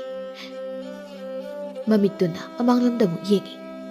Mabu chatlamladrane amuk lumda leiramlabadi kamtauba thokse amuk talusinda yane. Tapna hugatuna mamang thongdulun sili mahak pakhatpadi khara phari. Mathangi namitni Tampha ngantana hugatli. Magi anabadu khara phakida boiningi adubu phaba kauba leite. Aibu anabase kaisu handine ꯑꯩꯅꯗꯤ ꯉꯁꯤ ꯄꯥꯠꯇ ꯆꯠꯇꯨꯅ ꯉꯥ ꯐꯥꯔꯨꯒꯦ ꯍꯥꯏꯅ ꯈꯜꯂꯤ. ꯑꯩꯕꯨ ꯄꯥꯠꯇ ꯆꯠꯄ ꯉꯝꯈꯤꯒꯗ꯭ꯔꯅꯦ? ꯁꯣꯔ ꯑꯁꯥꯡꯕ ꯑꯃꯨꯛ ꯍꯣꯟꯗꯣꯛꯏ. ꯍꯣꯏꯗ, ꯏꯁꯥꯅ ꯆꯔꯥ ꯍꯦꯟꯗꯨꯅ ꯆꯥꯛ ꯂꯥꯝꯂꯦ ꯍꯥꯏꯅ ꯇꯠꯇꯅ ꯍꯥꯏꯔꯛꯄꯁꯤꯗ ꯑꯩꯅ ꯀꯔꯝꯅ ꯅꯥꯔꯦ ꯍꯥꯏꯗꯨꯅ ꯐꯃꯨꯡꯁꯤꯗ ꯀꯨꯟꯗꯨ ꯂꯩꯔꯨꯒꯅꯤ? ꯑꯩ ꯅꯥꯕ ꯌꯥꯗꯦ. ꯅꯥꯔꯕꯁꯨ ꯑꯅꯥꯕ ꯄꯨꯝꯕ ꯂꯣꯏꯅ ꯈꯥꯡꯕ ꯇꯥꯏ. ꯑꯩ ꯄꯥꯠꯇ ꯆꯠꯇꯨꯅ ꯉꯥ ꯐꯥꯗꯕ ꯌꯥꯗꯦ. ꯂꯥꯡꯂꯦꯟꯁꯨ ꯇꯨꯝꯕ ꯍꯧꯒꯠꯂꯛꯏ. ꯇꯝꯐꯥꯅ ꯃꯆꯥꯅꯨꯄꯤꯗ ꯌꯦꯡꯗꯨꯅ, ꯏꯆꯥ ꯇꯨꯝꯕ ꯍꯧꯒꯠꯂꯛꯂꯤꯗꯅ. ꯏꯃꯥꯒꯤ ꯂꯥꯡꯂꯦꯟ, ꯉꯁꯤꯗꯤꯅꯦ ꯏꯃꯥ ꯄꯥꯠꯇ ꯆꯠꯂꯨꯒꯦ, ꯉꯥ ꯐꯥꯔꯛꯀꯦ. ꯏꯆꯥꯅ ꯆꯥꯛ ꯂꯥꯝꯃꯤ ꯍꯥꯏꯕꯗꯣ ꯏꯃꯥ ꯊꯣꯡꯕꯤꯒꯦ. ꯏꯃꯥ, ꯑꯗꯨꯗꯤ ꯑꯩꯁꯨ ꯂꯥꯛꯀꯦ. ꯏꯆꯥ ꯂꯥꯛꯀꯅꯨ. ꯏꯃꯥ ꯏꯊꯟꯇ ꯆꯠꯂꯨꯒꯦ. ꯅꯪꯅꯦ ꯌꯨꯝꯁꯤꯗ ꯂꯦꯡꯗ ꯂꯩꯔꯝꯃꯣ. ꯏꯃꯥ ꯊꯨꯅ ꯂꯥꯛꯀꯅꯤꯗ. ꯇꯜꯂꯤ, ꯑꯩꯁꯨ ꯂꯥꯛꯀꯅꯤ. ꯅꯍꯥꯟ ꯃꯈꯩ ꯏꯃꯥꯅ ꯅꯪꯕꯨ ꯎꯔꯤꯕꯗꯨꯗꯤ ꯉꯁꯤꯗꯤ ꯅꯪ ꯂꯩꯔꯝꯂꯣ. ꯏꯆꯥꯗꯤ ꯃꯔꯝ ꯃꯣꯛꯄꯅꯤ. ꯏꯃꯥꯅ ꯍꯥꯏꯕ ꯏꯟꯕꯅꯤ. ꯍꯣꯔꯦꯟꯅꯦ ꯆꯥꯛ ꯃꯌꯥꯝ ꯑꯃ ꯊꯣꯡꯕꯤꯒꯗꯣꯏꯅꯤ. ꯇꯝꯐꯥ ꯃꯥꯒꯤ ꯑꯣꯏꯔꯤꯕ ꯃꯇꯧꯗꯨꯗ ꯃꯆꯥꯅꯨꯄꯤꯕꯨ ꯄꯥꯠꯇ ꯄꯨꯗꯨꯅ ꯆꯠꯅꯤꯡꯗꯕꯅꯤ. ꯑꯁꯨꯝ ꯇꯧꯅ ꯃꯆꯥꯅꯨꯄꯤꯕꯨ ꯃꯌꯨꯝꯗ ꯊꯝꯂꯝꯗꯨꯅ ꯇꯣꯡꯒꯣꯜꯒ ꯅꯧꯒꯗꯨ ꯄꯥꯏꯗꯨꯅ ꯃꯍꯥꯛ ꯃꯌꯨꯝꯗꯒꯤ ꯊꯧꯔꯛꯏ. ꯂꯥꯡꯂꯦꯟꯅ ꯃꯪꯒꯣꯜꯗꯨ ꯂꯦꯞꯇꯨꯅ ꯃꯥꯅ ꯆꯠꯈꯤꯕꯗꯨꯕꯨ ꯇꯤꯡꯉꯛ ꯌꯦꯡꯗꯨꯅ ꯂꯩꯍꯧꯏ. ꯇꯝꯐꯥ ꯆꯠꯂꯤ. ꯂꯝꯕꯤꯗꯅꯤ ꯀꯕꯣꯛ ꯂꯩꯒ ꯑꯃꯨꯛ ꯊꯦꯡꯅꯩ. ꯀꯕꯣꯛ ꯂꯩꯅ ꯇꯝꯐꯥꯕꯨ ꯀꯧꯗꯨꯅ, ꯇꯝꯐꯥ, ꯅꯪꯕꯨ ꯄꯥꯠꯇ ꯆꯠꯂꯤꯕ꯭ꯔꯣ? ꯍꯣꯏ ꯏꯆꯦ. ꯅꯪꯕꯨ ꯅꯁꯥ ꯉꯝꯗꯦ ꯍꯥꯏꯕꯗꯥꯏꯅꯦ? ꯅꯪꯕꯨ ꯅꯁꯥ ꯈꯔ ꯐꯔꯕ꯭ꯔോ? ꯈꯔꯗꯤ ꯐꯔꯦ ꯏꯆꯦ. ꯉꯥꯏꯈꯣꯅꯦ, ꯅꯆꯥꯅꯨꯄꯤ ꯂꯥꯡꯂꯦꯟꯗꯤ? ꯃꯥꯗꯤ ꯌꯨꯝꯗ ꯂꯩꯍꯧꯏ. ꯉꯥꯗꯣ ꯐꯥꯔꯛꯄꯗ ꯌꯥꯝꯕ ꯇꯥꯔꯗꯤ ꯑꯩꯈꯣꯏꯗ ꯆꯪꯂꯝꯃꯨꯀꯣ, ꯑꯩ ꯂꯩꯒꯦ. ꯍꯣꯏ ꯏꯆꯦ. ꯑꯗꯣ ꯉꯥꯏꯈꯣꯅꯦ ꯇꯝꯐꯥ, ꯑꯩꯁꯦ ꯅꯪꯒ ꯋꯥꯔꯤ ꯑꯃ ꯁꯥꯟꯅꯅꯤꯡꯗꯨꯅ ꯂꯩꯔꯝꯂꯤꯕꯅꯤꯅꯦ. ꯌꯥꯅꯤ ꯏꯆꯦ, ꯍꯦꯛꯇ ꯍꯥꯏꯕꯤꯌꯨ. ꯅꯪꯅꯦ ꯂꯥꯟꯅꯗꯤ ꯈꯟꯅꯨ. ꯁꯨꯝ ꯋꯥꯁꯤ ꯏꯆꯦꯅ ꯍꯥꯏꯕꯅꯤ. ꯅꯪꯕꯨ ꯑꯗꯨꯒꯨꯝꯅ ꯑꯗꯨꯝ ꯂꯩꯔꯒꯦ ꯍꯥꯏꯔꯤꯕ꯭ꯔꯣ? ꯏꯆꯦ, ꯑꯩꯕꯨ ꯋꯥꯈꯜ ꯑꯃ, ꯄꯤꯛꯂꯤꯕ ꯅꯆꯥꯁꯤꯒ ꯑꯗꯨꯝ ꯂꯩꯔꯒꯦ ꯍꯥꯏꯔꯤꯕ꯭ꯔꯥ ꯏꯕꯥ? ꯑꯩ ꯂꯩꯔꯤꯁꯤꯗꯤ ꯑꯗꯨꯝ. ꯏꯆꯦꯅ ꯍꯥꯏꯗꯤ ꯅꯆꯥꯁꯤ ꯈꯜꯂꯒ ꯅꯪ ꯌꯨꯝ ꯑꯃꯨꯛ ꯄꯥꯟꯕꯅ ꯐꯔꯣꯏꯗ꯭ꯔꯥ ꯁꯤꯅꯤ. ꯌꯨꯝ ꯄꯥꯟꯕ ꯍꯥꯏꯕ? ꯏꯆꯦ, ꯑꯩ ꯑꯗꯨꯒꯨꯝꯕ ꯋꯥꯈꯜ ꯈꯟꯕ ꯂꯩꯖꯗꯦ. ꯅꯃꯥ ꯅꯆꯥ ꯑꯅꯤꯇꯅꯤ ꯂꯩꯔꯤꯕ. ꯅꯪ ꯍꯥꯏꯔꯦ ꯅꯍꯥꯁꯨ ꯐꯅ ꯑꯣꯏꯔꯤ. ꯃꯇꯥꯡ ꯆꯥꯔꯤꯉꯩ ꯑꯁꯤꯗ ꯀꯔꯤꯅꯣ ꯎꯄꯥꯏ ꯑꯃ. ꯌꯥꯅꯤꯗꯦ ꯏꯆꯦ, ꯑꯩꯅ ꯊꯣꯛꯄ ꯍꯤꯡꯖꯒꯦ. ꯏꯆꯦ, ꯑꯩ ꯑꯃꯨꯛ ꯆꯠꯈ꯭ꯔꯒꯦ. ꯇꯝꯐꯥ ꯋꯥꯔꯤꯗꯨꯒꯤ ꯃꯇꯥꯡꯗ ꯀꯨꯏꯅ ꯋꯥꯔꯤ ꯁꯥꯟꯅꯅꯤꯡꯗꯕꯒꯤ ꯆꯠꯂꯒꯦ ꯍꯥꯏꯗꯨꯅ ꯆꯠꯈ꯭ꯔꯦ. ꯆꯠꯅ ꯈꯜꯂꯤ, ꯃꯄꯨꯔꯣꯏꯕ ꯂꯩꯇ꯭ꯔꯕꯗꯤ ꯅꯨꯄꯤ ꯑꯩꯈꯣꯏꯁꯦ ꯍꯤꯡꯕ ꯌꯥꯗꯕ꯭ꯔꯥ? ꯀꯔꯤꯒꯤꯅꯣ ꯃꯈꯣꯏꯅ ꯂꯨꯈ꯭ꯔꯥꯕꯤ ꯑꯣꯏꯕ ꯑꯩꯈꯣꯏꯗ ꯃꯤꯠꯌꯦꯡ ꯂꯥꯅ ꯌꯦꯡꯂꯤꯕ? ꯑꯩꯈꯣꯏꯁꯨ ꯃꯤꯅꯤ, ꯊꯃꯣꯏ ꯄꯥꯜꯂꯤ. ꯑꯩꯈꯣꯏꯕꯨꯁꯨ ꯏꯅꯤꯡꯇꯝꯅ ꯍꯤꯡꯍꯟꯕꯤꯌꯨ. ꯍꯤꯊꯥꯡꯐꯝ ꯌꯧꯔꯦ. ꯃꯥꯒꯤ ꯍꯤꯗꯨꯗ ꯀꯥꯈꯠꯇꯨꯅ ꯃꯍꯥꯛ ꯍꯤ ꯍꯣꯜꯂꯤ. ꯃꯤ ꯈꯔꯁꯨ ꯄꯥꯠꯇꯨ ꯂꯩꯅꯔꯤ. ꯑꯇꯣꯞꯄ ꯀꯅꯥ ꯍꯟꯅ ꯌꯦꯡꯗ ꯃꯍꯥꯛ ꯆꯨꯝꯗ꯭ꯔꯤꯡ ꯍꯤ ꯍꯣꯜꯂꯤ. ꯃꯥꯅ ꯂꯨ ꯂꯥꯡꯊꯥꯛꯄ ꯃꯐꯝ ꯑꯁꯤ ꯃꯤ ꯀꯌꯥ ꯆꯪꯅꯗꯦ. ꯈꯔꯗꯤ ꯁꯣꯡꯇꯛ ꯇꯧꯏ. ꯃꯍꯥꯛ ꯍꯤ ꯍꯣꯟꯖꯤꯜꯂꯤ. ꯐꯨꯝꯗꯤ ꯃꯄꯥꯗꯨ ꯌꯧꯔꯗꯨꯅ ꯍꯤ ꯈꯥꯝꯃꯤ. ꯑꯗꯨꯒ ꯂꯥꯡ ꯑꯗꯨ ꯆꯤꯡꯈꯠꯂꯤ. ꯂꯥꯡ ꯑꯗꯨꯗ ꯉꯥ ꯑꯃꯇ ꯌꯥꯎꯔꯝꯗꯦ. ꯉꯥꯕꯨ ꯑꯃꯠꯇ ꯌꯥꯎꯔꯝꯗ꯭ꯔꯤꯅꯦ. ꯃꯤꯅ ꯁꯣꯏꯗꯅ ꯀꯥꯏꯊꯣꯛꯂꯝꯂꯒꯅꯤ. ꯑꯩꯅ ꯅꯨꯃꯤꯠ ꯈꯔꯅꯤ ꯍꯛꯆꯥꯡ ꯑꯁꯦ ꯅꯥꯗꯨꯅ ꯄꯥꯗ ꯀꯨꯝꯗꯕꯁꯤꯗ ꯀꯥꯏꯊꯣꯛꯂꯝꯂꯦꯅꯦ. ꯑꯩꯗꯤ ꯀꯃꯥꯏꯅ ꯇꯧꯅꯤ? ꯑꯩꯅꯗꯤ ꯉꯥ ꯈꯔ ꯐꯥꯔꯒ ꯏꯆꯦ ꯀꯕꯣꯛꯂꯩ ꯌꯣꯟꯒꯦ ꯍꯥꯏꯅ ꯇꯧꯔꯒ ꯌꯨꯝꯗ ꯆꯦꯡꯁꯨ ꯑꯃꯠꯇ ꯂꯩꯍꯧꯕ ꯅꯠꯇꯦ. ꯑꯩꯕꯨ... ꯃꯍꯥꯛ ꯋꯥꯈꯜ ꯋꯥꯏ. ꯃꯐꯝ ꯑꯃꯗ ꯍꯤꯗꯨ ꯍꯣꯟꯖꯤꯜꯂꯤ. ꯂꯨ ꯊꯨꯝꯕꯗꯨꯗ ꯉꯥ ꯆꯪꯕ꯭ꯔꯥ ꯍꯥꯏꯅ ꯌꯦꯡꯂꯝꯃꯤ. ꯃꯗꯨꯗꯁꯨ ꯉꯥ ꯑꯃꯠꯇ ꯆꯪꯂꯝꯗꯦ. ꯁꯤꯗꯁꯨ ꯉꯥ ꯑꯃꯇ ꯆꯪꯗꯦꯅꯦ. ꯏꯃꯥ ꯏꯆꯥ ꯉꯁꯤꯁꯨ ꯄꯨꯟꯅ ꯆꯔꯥ ꯍꯦꯟꯕ ꯇꯥꯔꯤꯗ꯭ꯔꯅꯦ? ꯃꯍꯥꯛ ꯃꯊ꯭ꯋꯥꯏ ꯋꯥꯕꯅ ꯂꯣꯏꯔꯤ. ꯑꯁꯨꯝꯅ ꯈꯜꯂꯤ. ꯃꯤ ꯑꯇꯩꯒꯤ ꯂꯨ ꯂꯥꯡ ꯑꯣꯏꯅ ꯀꯥꯏꯗꯨꯅ ꯑꯩ ꯌꯦꯡꯂꯒꯦ. ꯑꯁꯤ ꯈꯟꯗꯨꯅ ꯃꯥꯒꯤ ꯍꯤꯗꯨ ꯃꯃꯥꯏ ꯂꯩꯊꯣꯛꯀꯦ ꯍꯥꯏꯅ ꯈꯖꯤꯛ ꯍꯦꯛ ꯂꯦꯡꯕꯒ ꯃꯥꯒꯤ ꯍꯤꯗꯨ ꯏꯁꯤꯡꯗ ꯎꯞꯁꯤꯟꯈꯤꯔꯝꯃꯤ. ꯇꯝꯐꯥ ꯃꯈꯣꯜ ꯊꯣꯛꯅ ꯂꯥꯎꯏ. ꯏꯁꯤꯡ ꯃꯅꯨꯡꯗꯨꯗ ꯃꯍꯥꯛ ꯏꯔꯥꯛꯅꯩ. ꯃꯈꯣꯡ ꯃꯈꯨꯠꯇꯨ ꯐꯖꯪ ꯀꯥꯎꯏ. ꯇꯝꯐꯥ ꯉꯥꯏꯍꯥꯛꯇꯤ ꯂꯥꯎꯗꯨꯅ ꯃꯈꯣꯡ ꯃꯈꯨꯠ ꯀꯥꯎꯗꯨꯅ ꯏꯔꯣꯏ. ꯑꯗꯨꯕꯨ ꯁꯣꯜꯂꯕꯤ ꯃꯥꯅ ꯀꯌꯥꯝ ꯀꯨꯏꯅ ꯏꯁꯤꯡꯗꯨꯗ ꯃꯈꯣꯡ ꯃꯈꯨꯠ ꯀꯥꯎꯕ ꯉꯝꯂꯨꯒꯅꯤ? ꯐꯠꯇ꯭ꯔꯕꯤ ꯂꯥꯏꯔꯦꯝꯕꯤ ꯑꯗꯨꯅ ꯇꯝꯐꯥꯕꯨ ꯏꯁꯤꯡ ꯃꯅꯨꯡꯗꯨꯗ ꯍꯥꯠꯂꯤ. ꯑꯗꯨꯝꯅ ꯇꯧꯔꯕꯗ ꯂꯥꯏꯔꯦꯝꯕꯤ ꯃꯥꯒꯤ ꯊꯃꯣꯏꯗꯤ ꯍꯔꯥꯎꯕꯅ ꯂꯣꯏꯔꯦ. ꯍꯥꯠꯂꯤꯗꯅ ꯉꯁꯤꯗꯤ ꯅꯨꯡꯉꯥꯏꯔꯦ. ꯑꯩꯒꯤ ꯁꯛꯇꯝꯁꯦ ꯅꯥꯃꯨꯟ ꯇꯥꯏꯕꯨꯡ ꯃꯤ ꯀꯅꯥꯝꯇꯅ ꯃꯈꯣꯏꯗ ꯎꯕ ꯌꯥꯔꯣꯏ. ꯍꯦꯛ ꯎꯈꯤꯕꯗ ꯑꯩꯅ ꯁꯣꯏꯗꯅ ꯍꯥꯠꯀꯅꯤ. ꯇꯝꯐꯥꯒꯤ ꯊꯋꯥꯏ ꯌꯥꯎꯗ꯭ꯔꯕ ꯍꯛꯆꯥꯡꯅ ꯏꯁꯤꯡ ꯃꯅꯨꯡꯗꯒꯤ ꯇꯥꯎꯈꯠꯂꯛꯂꯤ. ꯏꯁꯤꯡ ꯏꯃꯥꯏ ꯑꯗꯨꯗ ꯇꯥꯎꯗꯨ ꯂꯩꯔꯝꯃꯤ. ꯇꯝꯐꯥꯒꯤ ꯊꯋꯥꯏ ꯑꯗꯨꯅ ꯃꯥꯒꯤ ꯍꯛꯆꯥꯡ ꯑꯗꯨꯕꯨ ꯌꯦꯡꯗꯨꯅ ꯀꯞꯆꯩ. ꯀꯔꯤ ꯃꯇꯧꯅꯣ ꯃꯁꯤꯕꯨ? ꯑꯩꯅ ꯆꯠꯈ꯭ꯔꯕꯗꯤ ꯑꯩꯒꯤ ꯄꯤꯛꯂꯤꯕꯤ ꯏꯆꯥꯅ ꯀꯔꯝꯅ ꯇꯥꯏꯕꯪꯄꯥꯟꯗ ꯂꯩꯍꯧꯒꯅꯤ? ꯑꯩ ꯁꯤꯕ ꯉꯝꯂꯣꯏꯌꯦ, ꯑꯩꯕꯨ ꯑꯃꯨꯛꯇꯤ ꯍꯤꯡꯍꯟꯕꯤꯌꯨ. ꯑꯩ ꯁꯤꯕ ꯉꯝꯂꯣꯏꯌꯦ, ꯑꯩ ꯁꯤꯕ ꯉꯝꯂꯣꯏꯌꯦ. ꯏꯊꯛ ꯅꯥꯏꯕ ꯏꯄꯣꯝ ꯃꯔꯛ ꯑꯗꯨꯗ ꯃꯥꯒꯤ ꯊꯋꯥꯏ ꯌꯥꯎꯗ꯭ꯔꯕ ꯍꯛꯆꯥꯡꯅ ꯇꯥꯎꯗꯨꯅ ꯂꯩꯔꯤ. ꯃꯗꯨꯕꯨ ꯌꯦꯡꯗꯨꯅ ꯇꯝꯐꯥꯒꯤ ꯊꯋꯥꯏꯅ ꯍꯤꯛꯅ ꯍꯤꯛꯅ ꯀꯞꯆꯩ. ꯁꯣꯝꯗꯅ ꯃꯇꯝꯅ ꯐꯅ ꯊꯦꯡꯖꯤꯟꯈ꯭ꯔꯕ ꯐꯥꯎꯕꯗ ꯂꯥꯡꯂꯦꯟꯒꯤ ꯃꯃꯥꯅ ꯃꯌꯨꯝꯗ ꯍꯜꯂꯛꯇꯕꯗꯨꯗ ꯄꯤꯛꯂꯤꯕ ꯂꯥꯡꯂꯦꯟꯒꯤ ꯃꯊꯃꯣꯏꯗꯨ ꯌꯥꯝꯅ ꯋꯥꯖꯔꯝꯃꯤ. ꯎꯈꯣꯡꯇꯦꯟ ꯑꯗꯨꯗ ꯃꯀꯣꯛꯇꯨ ꯉꯥꯊꯗꯨꯅ ꯂꯦꯞ, ꯃꯃꯤꯠ ꯑꯗꯨꯅ ꯈꯔꯥꯏ ꯊꯣꯡꯒꯥꯜꯗꯨꯗ ꯃꯨꯟꯅ ꯌꯦꯡꯂꯤ. ꯃꯃꯥꯕꯨ ꯍꯜꯂꯛꯄ ꯃꯍꯥꯛ ꯉꯥꯏꯔꯤ. ꯏꯃꯥꯗꯣ ꯍꯧꯖꯤꯛ ꯐꯥꯎꯕ ꯍꯜꯂꯛꯇꯦ. ꯉꯥ ꯐꯥꯕ ꯆꯠꯈ꯭ꯔꯒ ꯍꯧꯖꯤꯛ ꯐꯥꯎꯕ ꯍꯜꯂꯛꯇꯦ. ꯑꯩꯕꯨ ꯄꯥꯠꯇ ꯆꯠꯇꯨꯅ ꯏꯃꯥꯕꯨ ꯂꯩꯕ꯭ꯔꯥ ꯌꯦꯡꯉꯨꯁꯤꯔꯥ? ꯏꯃꯥ, ꯅꯪ ꯌꯨꯝꯗ ꯍꯜꯂꯛꯎꯕ. ꯉꯥꯏꯍꯥꯛ ꯑꯃꯁꯨ ꯉꯥꯏꯔꯦ, ꯑꯗꯨꯕꯨ ꯃꯃꯥꯗꯤ ꯍꯜꯂꯛꯄ ꯀꯧꯕ ꯂꯩꯇꯔꯦ. ꯃꯍꯥꯛ ꯃꯃꯥꯕꯨ ꯅꯨꯡꯁꯤꯕ ꯃꯁꯛ ꯃꯨꯟꯅ ꯈꯪꯏ. ꯂꯥꯡꯂꯦꯟ ꯃꯌꯨꯝꯗꯒꯤ ꯃꯈꯣꯡ ꯇꯞꯅ ꯊꯥꯡꯗꯣꯔꯛꯏ. ꯃꯃꯥꯕꯨ ꯊꯤꯕ ꯃꯍꯥꯛ ꯊꯣꯛꯂꯛꯂꯦ. ꯆꯔꯥ ꯀꯌꯥ ꯍꯦꯜꯂꯛꯄꯒꯤ ꯃꯁꯥꯒꯤ ꯃꯁꯥꯗꯨ ꯌꯥꯝꯅ ꯁꯣꯛꯊꯅꯁꯨ ꯎꯏ. ꯃꯈꯣꯡ ꯃꯁꯥꯗꯨ ꯊꯥꯡꯗꯨꯅ ꯃꯍꯥꯛ ꯄꯥꯠꯂꯣꯝꯗ ꯆꯠꯂꯤ. ꯀꯕꯣꯛ ꯂꯩꯅ ꯂꯥꯡꯂꯦꯟꯕꯨ ꯍꯦꯛ ꯎꯔꯗꯨꯅ, ꯂꯥꯡꯂꯦꯟ, ꯅꯪꯕꯨ ꯅꯊꯟꯇ ꯀꯗꯥꯏ ꯆꯠꯂꯤꯕꯅꯣ? ꯃꯥꯕꯣꯛ, ꯑꯩ ꯏꯃꯥ ꯊꯤꯕ ꯆꯠꯂꯤꯕꯅꯤ. ꯅꯃꯥ ꯊꯤꯕ ꯆꯠꯂꯤꯅꯤ ꯍꯥꯏꯕ? ꯅꯠꯇꯦ, ꯅꯪꯒꯤ ꯏꯃꯥꯗꯨꯕꯨ ꯌꯨꯝꯗ ꯍꯜꯂꯛꯇ꯭ꯔꯤꯕ꯭ꯔꯣ? ꯍꯜꯂꯛꯇ꯭ꯔꯤ. ꯃꯥꯕꯨ ꯍꯜꯂꯛꯇ꯭ꯔꯤ ꯍꯥꯏꯕ? ꯍꯩ, ꯑꯁꯦꯡꯕꯒꯤꯔꯅꯤ ꯅꯪꯒꯤꯁꯤꯕꯣ? ꯉꯁꯥꯏ ꯑꯌꯨꯛꯇꯒꯤ ꯆꯠꯈ꯭ꯔꯒ ꯍꯧꯖꯤꯛ ꯐꯥꯎꯕ ꯍꯜꯂꯛꯇꯦ. ꯑꯩ ꯆꯥꯛ ꯂꯥꯝꯕꯗꯁꯨ ꯂꯣꯏꯔꯦ. ꯑꯩꯗꯣ ꯏꯃꯥ ꯂꯩꯕ꯭ꯔꯥ ꯌꯦꯡꯕ ꯂꯥꯛꯄꯅꯤ. ꯂꯥꯡꯂꯦꯟꯅ ꯍꯥꯏꯕ ꯋꯥꯐꯝ ꯑꯁꯤꯕꯨ ꯇꯥꯕꯗ ꯀꯕꯣꯛꯂꯩ ꯃꯥꯒꯤ ꯊꯃꯣꯏꯅꯨꯡꯗ ꯈꯜꯂꯤ. ꯀꯩꯅꯣꯗ, ꯑꯩꯅ ꯉꯁꯥꯏ ꯊꯦꯡꯅꯈꯤꯕꯗꯗꯤ ꯇꯝꯐꯥꯗꯣ ꯌꯥꯝꯅ ꯉꯟꯅ ꯄꯥꯠꯇꯅꯦ ꯍꯥꯏꯗꯨꯅ ꯆꯠꯈꯤꯕꯅꯤ. ꯑꯗꯨꯒ ꯍꯧꯖꯤꯛ ꯐꯥꯎꯕ ꯌꯨꯝꯗ ꯀꯥꯔꯛꯇꯦ ꯍꯥꯏꯔꯤꯁꯤꯕꯣ? ꯅꯠꯇꯦ, ꯃꯥꯕꯨ ꯀꯗꯥꯏ ꯇꯥꯅ ꯆꯠꯈ꯭ꯔꯕꯖꯥꯠꯅꯣ? ꯂꯥꯡꯂꯦꯟꯗ ꯌꯦꯡꯗꯨꯅ ꯑꯃꯨꯛ ꯍꯥꯏ, ꯃꯥꯕꯣꯛ ꯈꯣꯏꯗ ꯂꯩꯔꯨꯁꯤ ꯂꯥꯛꯑꯣ. ꯅꯪꯒꯤ ꯏꯃꯥꯗꯣ ꯃꯥꯅ ꯄꯥꯠꯇꯒꯤ ꯀꯥꯔꯛꯄꯒ ꯑꯩꯈꯣꯏꯗ ꯁꯣꯏꯅ ꯂꯥꯛꯇꯣꯏꯅꯤ. ꯑꯩꯈꯣꯏꯗ ꯑꯣꯏꯅ ꯂꯩꯔꯨꯁꯤ. ꯀꯕꯣꯛ ꯂꯩꯅ ꯂꯥꯡꯂꯦꯟꯕꯨ ꯃꯈꯨꯠ ꯁꯝꯗꯨꯅ ꯃꯈꯣꯏꯗ ꯄꯨꯁꯤꯜꯂꯤ. ꯅꯪ ꯆꯥꯛ ꯂꯥꯝꯃꯤ ꯍꯥꯏꯕꯗꯣ ꯆꯥꯛ ꯆꯥꯁꯤꯀꯣ. ꯆꯥꯛꯈꯨꯝꯗ ꯄꯨꯁꯤꯟꯗꯨꯅ ꯆꯥꯛ ꯊꯤꯔꯤ. ꯏꯟꯁꯥꯡ ꯍꯩꯊꯕꯤꯗꯨꯅ ꯆꯥꯛꯇꯨ ꯄꯤꯖꯩ. ꯂꯥꯡꯂꯦꯟ ꯅꯣꯡꯃ ꯅꯤꯅꯤ ꯆꯔꯥ ꯍꯦꯜꯂꯨꯔꯒ ꯆꯥꯕ ꯐꯪꯕꯁꯤꯗ ꯃꯈꯨꯠ ꯃꯆꯥꯗꯨꯅ ꯀꯤꯠ ꯀꯤꯠ ꯅꯝꯗꯨꯅ ꯆꯥꯔꯝꯃꯤ. ꯃꯥꯒꯤ ꯃꯇꯧ ꯑꯗꯨꯕꯨ ꯎꯕꯗ ꯀꯕꯣꯛꯂꯩ ꯃꯥꯒꯤ ꯊꯃꯣꯏꯗꯤ ꯅꯨꯡꯁꯤꯕꯅ ꯂꯣꯏꯔꯦ. ꯆꯥꯔꯣ ꯆꯥꯔꯣ, ꯅꯕꯨꯛ ꯊꯟꯅ ꯆꯥꯔꯣꯀꯣ. ꯑꯃꯨꯛꯁꯨ ꯍꯥꯏꯖꯩ, ꯇꯝꯐꯥꯗꯨꯕꯨ ꯀꯗꯥꯏ ꯇꯥꯅ ꯆꯠꯈ꯭ꯔꯕꯖꯥꯠꯅꯣ? ꯑꯩꯅ ꯑꯣꯏꯅ ꯄꯥꯠ ꯐꯥꯎꯗ ꯆꯠꯂꯒ ꯌꯦꯡꯂꯨꯕꯅ ꯐꯒꯅꯤ. ꯂꯥꯡꯂꯦꯟꯗ ꯍꯥꯏ, ꯂꯥꯡꯂꯦꯟ, ꯅꯪꯅꯦ ꯁꯤꯗ ꯂꯩꯔꯝꯃꯨꯀꯣ. ꯇꯨꯝꯅꯤꯡꯂꯕꯁꯨ ꯃꯕꯣꯛꯀꯤ ꯐꯃꯨꯡꯗ ꯀꯥꯈꯠꯂꯒꯅꯦ ꯍꯦꯛꯇ ꯇꯨꯝꯂꯝꯃꯨ. ꯃꯕꯣꯛꯅꯦ ꯅꯪꯒꯤ ꯅꯃꯥꯗꯣ ꯂꯥꯛꯄ꯭ꯔꯥ ꯌꯦꯡꯂꯨꯒꯦꯀꯣ. ꯑꯁꯨꯝꯅ ꯍꯥꯏꯔꯝꯗꯨꯅ ꯃꯍꯥꯛ ꯄꯥꯠ ꯇꯝꯅ ꯆꯠꯈꯤꯔꯝꯃꯤ. ꯀꯕꯣꯛꯂꯩꯒꯤ ꯃꯃꯧ ꯅꯨꯄꯤ ꯉꯔꯥꯡꯗ ꯂꯥꯛꯈꯤꯕꯤ ꯇꯥꯊꯣꯠꯅ ꯃꯊꯟꯇ ꯍꯥꯏꯖꯩ, ꯀꯅꯥꯒꯤ ꯑꯉꯥꯡꯅꯣ ꯑꯃꯨꯛ ꯌꯨꯝꯁꯦ ꯄꯨꯁꯤꯜꯂꯛꯇꯨꯅ ꯆꯥꯛꯀꯁꯨ ꯄꯤꯖꯔꯤꯕꯁꯤꯕꯣ? ꯀꯔꯤ ꯍꯅꯨꯕꯤꯅꯣ ꯍꯥꯏꯕꯅꯤ ꯃꯁꯤꯕꯣ?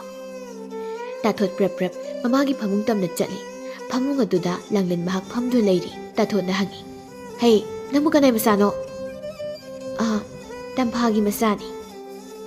ꯇꯝꯐꯥ ꯍꯥꯏꯕꯗꯤ ꯑꯁꯣꯝꯒꯤꯗꯨꯔꯣ? ꯅꯪꯒꯤꯁꯤꯗ ꯀꯩꯗꯧꯔꯤꯕ? ꯃꯃꯥ ꯍꯜꯂꯛꯄ ꯉꯥꯏꯔꯤꯕ. ꯀꯅꯥꯅ ꯅꯉꯣꯟꯗ ꯐꯃꯨꯡꯁꯤꯗ ꯐꯝꯃꯨ ꯍꯥꯏꯔꯤꯕ? ꯃꯕꯣꯛꯅ ꯍꯥꯏꯕ. ꯀꯔꯤ ꯍꯅꯨꯕꯤꯅꯣ ꯍꯥꯏꯕꯅꯤ? ꯃꯣꯝꯄꯥꯛ ꯐꯤꯒꯁꯦ ꯋꯥꯠꯄꯅ ꯂꯣꯏꯔꯅꯤ. ꯍꯌꯦꯡ ꯁꯨꯔꯝꯗꯥꯏꯗꯗꯤ ꯑꯩꯗꯅꯦ ꯁꯨꯗꯣꯏꯁꯦ. ꯍꯩ, ꯂꯥꯎ, ꯃꯄꯥꯟꯗ ꯑꯣꯏꯅ ꯂꯩꯔꯨ ꯂꯥꯎ. ꯂꯥꯎꯋꯣ. ꯂꯥꯡꯂꯦꯟꯗꯤ ꯅꯨꯄꯤꯗꯨꯗ ꯇꯤꯡꯉꯛ ꯇꯤꯡꯉꯛ ꯌꯦꯡꯂꯤ. ꯇꯥꯊꯣꯠꯅ, ꯂꯥꯎ ꯍꯥꯏꯕꯅꯤꯅꯦ, ꯃꯄꯥꯟꯗ ꯑꯣꯏꯅ ꯂꯩꯔꯨ ꯂꯥꯎ. ꯇꯥꯊꯣꯠꯅ ꯂꯥꯡꯂꯦꯟꯒꯤ ꯃꯈꯨꯠ ꯄꯥꯏꯗꯨꯅ ꯃꯄꯥꯟꯗ ꯆꯤꯡꯊꯣꯛꯏ. ꯁꯤꯗ ꯐꯝꯃꯨ. ꯂꯥꯡꯂꯦꯟ ꯇꯨꯃꯤꯟꯅ ꯙꯥꯔꯤꯗꯨꯗ ꯐꯝꯊꯩ. ꯇꯥꯊꯣꯠ ꯃꯃꯥꯏꯗꯨ ꯐꯦꯠ ꯍꯥꯏꯗꯣꯛꯇꯨꯅ ꯏꯃꯨꯡꯗ ꯆꯪꯈ꯭ꯔꯦ. ꯁꯣꯝꯗꯅ ꯀꯕꯣꯛꯂꯩ ꯄꯥꯠ ꯃꯄꯥꯜꯗꯨ ꯂꯦꯞꯇꯨꯅ ꯄꯥꯠꯇꯨꯗ ꯌꯦꯡꯂꯤ. ꯇꯝꯐꯥꯗꯨꯕꯨ ꯎꯗꯦꯅꯦ. ꯃꯥꯕꯨ ꯀꯗꯥꯏ ꯇꯥꯅ ꯆꯠꯈ꯭ꯔꯕꯖꯥꯠꯅꯣ? ꯃꯐꯝ ꯑꯗꯨꯋꯥꯏꯗ ꯉꯥꯏꯍꯥꯛ ꯀꯣꯌꯦꯡ ꯌꯦꯡꯉꯤ. ꯈꯣꯝꯕ ꯂꯥꯛꯏ. ꯈꯣꯝꯕꯕꯨ ꯌꯦꯡꯗꯨꯅ, ꯍꯩ, ꯈꯣꯝꯕ, ꯅꯪꯕꯨ ꯄꯥꯠꯇꯒ ꯇꯝꯐꯥꯒ ꯎꯔꯝꯕ꯭ꯔꯣ? ꯏꯆꯦ, ꯇꯝꯐꯥꯕꯨ ꯀꯩꯗꯧꯔꯒꯦꯅꯦ? ꯉꯁꯥꯏ ꯑꯌꯨꯛ ꯄꯥꯠꯇ ꯆꯠꯈꯤꯕꯗꯒꯤ ꯍꯜꯂꯛꯇ꯭ꯔꯦ ꯍꯥꯏꯅ ꯍꯥꯏꯔꯤꯅꯦ ꯃꯥꯕꯨ. ꯃꯆꯥꯅꯨꯄꯤꯅ ꯇꯝꯕꯅꯤ. ꯅꯪꯕꯨ ꯎꯔꯝ ꯂꯥꯛꯂꯝꯕ꯭ꯔꯥ ꯍꯥꯏꯕꯅꯤ. ꯑꯩꯗꯤ ꯎꯔꯝꯗꯦꯕꯨ ꯏꯆꯦ. ꯎꯔꯝꯗꯦ ꯍꯥꯏꯕ? ꯑꯗꯨꯗꯤ ꯀꯃꯥꯏꯅ ꯇꯧꯕ? ꯀꯕꯣꯛꯂꯩ ꯃꯁꯥꯗꯨ ꯍꯦꯟꯅ ꯄꯥꯈꯠꯂꯤ. ꯇꯝꯐꯥꯒ ꯃꯥꯒ ꯀꯔꯤꯁꯨ ꯃꯔꯤ ꯊꯣꯛꯅꯕ ꯅꯠꯇꯦ. ꯑꯗꯨꯕꯨ ꯃꯥꯅ ꯇꯝꯐꯥꯒꯤꯗꯃꯛ ꯃꯊ꯭ꯋꯥꯏ ꯌꯥꯝꯅ ꯋꯥꯖꯔꯤ. ꯈꯣꯝꯕꯁꯨ ꯃꯌꯨꯝꯗ ꯍꯟꯅ ꯍꯟꯅ ꯈꯜꯂꯤ. ꯇꯝꯐꯥꯗꯨꯕꯨ ꯁꯦꯡꯀꯤ ꯄꯥꯠꯇ ꯆꯠꯄ ꯖꯥꯠꯂꯅꯦ? ꯑꯩꯕꯨ ꯉꯁꯤꯒꯤꯗꯤ ꯃꯥꯕꯨ ꯄꯥꯠꯇ ꯎꯔꯝꯗꯦꯗ.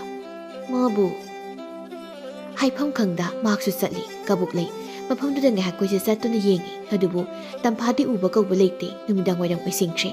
ꯃꯍꯥꯛ ꯃꯌꯨꯝ ꯇꯝꯅ ꯍꯜꯂꯤ ꯗꯥꯏꯔꯤꯗꯨꯗ ꯂꯥꯡꯂꯦꯟ ꯐꯝꯗꯨꯅ ꯂꯩꯔꯤ ꯀꯕꯣꯛ ꯂꯩꯅ ꯆꯪꯁꯤꯜꯂꯛꯇꯨꯅ ꯂꯥꯡꯂꯦꯟ ꯅꯪꯕꯨ ꯃꯄꯥꯟꯗ ꯑꯣꯏꯅ ꯂꯩꯔꯕ꯭ꯔꯣ ꯃꯕꯣꯛ ꯑꯩꯈꯣꯏ ꯃꯥꯗꯤ ꯃꯥ ꯀꯥꯏꯗ ꯂꯩꯍꯧꯒꯦ ꯀꯕꯣꯛ ꯂꯩ ꯀꯔꯤ ꯈꯨꯝꯒꯗꯕꯅꯣ ꯈꯨꯝꯐꯝ ꯈꯪꯖꯗꯦ ꯅꯃꯥꯗꯣ ꯊꯤꯕꯅꯤ ꯂꯩꯕ ꯎꯗꯦ ꯃꯁꯥꯁꯤ ꯊꯅꯝꯂꯒ ꯃꯥꯕꯨ ꯀꯗꯥꯏꯗꯅ ꯆꯠꯈ꯭ꯔꯤꯕꯅꯣ ꯍꯥꯏꯕꯅꯤ ꯃꯕꯣꯛ ꯑꯩ ꯏꯃꯥ ꯌꯥꯝ ꯎꯅꯤꯡꯉꯤ ꯑꯩꯕꯨ ꯏꯃꯥꯒꯤ ꯃꯅꯥꯛꯇ ꯑꯃꯨꯛꯇ ꯊꯤꯟꯕꯤꯌꯨ ꯁꯤꯁꯦ ꯅꯪꯒꯤ ꯏꯃꯥꯗꯣ ꯁꯣꯏꯗ ꯂꯥꯛꯀꯅꯤ ꯅꯪ ꯀꯔꯤꯝꯇ ꯈꯟꯒꯅꯨꯀꯣ ꯏꯃꯨꯡꯗ ꯆꯪꯈꯤ ꯃꯥꯒꯤ ꯃꯑꯣꯡ ꯇꯥꯊꯣꯛꯅ ꯏꯁꯧ ꯂꯥꯡꯕ ꯍꯧꯏ ꯏꯃꯥꯕꯨ ꯉꯁꯥꯏ ꯃꯈꯩ ꯀꯗꯥꯏ ꯆꯠꯄꯤꯔꯨꯕꯒꯦ ꯌꯨꯝꯁꯤꯗ ꯃꯊꯣꯡ ꯃꯔꯝ ꯈꯪꯗꯕ ꯑꯉꯥꯡ ꯑꯃ ꯊꯅꯝꯂꯒ ꯀꯗꯥꯏ ꯆꯠꯄꯤꯔꯨꯕꯅꯣ ꯍꯥꯏꯕꯅꯤ 이비엠마 안강식이 무마도 빠다자기부터기 할락지 아도이 티루버니 에 미누마 윰다 할락자가 이마나 마시대시다 더오이나 타박 집어먹게 티리바 안강식이 무도시 옌망감되네 아도기니 타박나 씨용을 질러버시다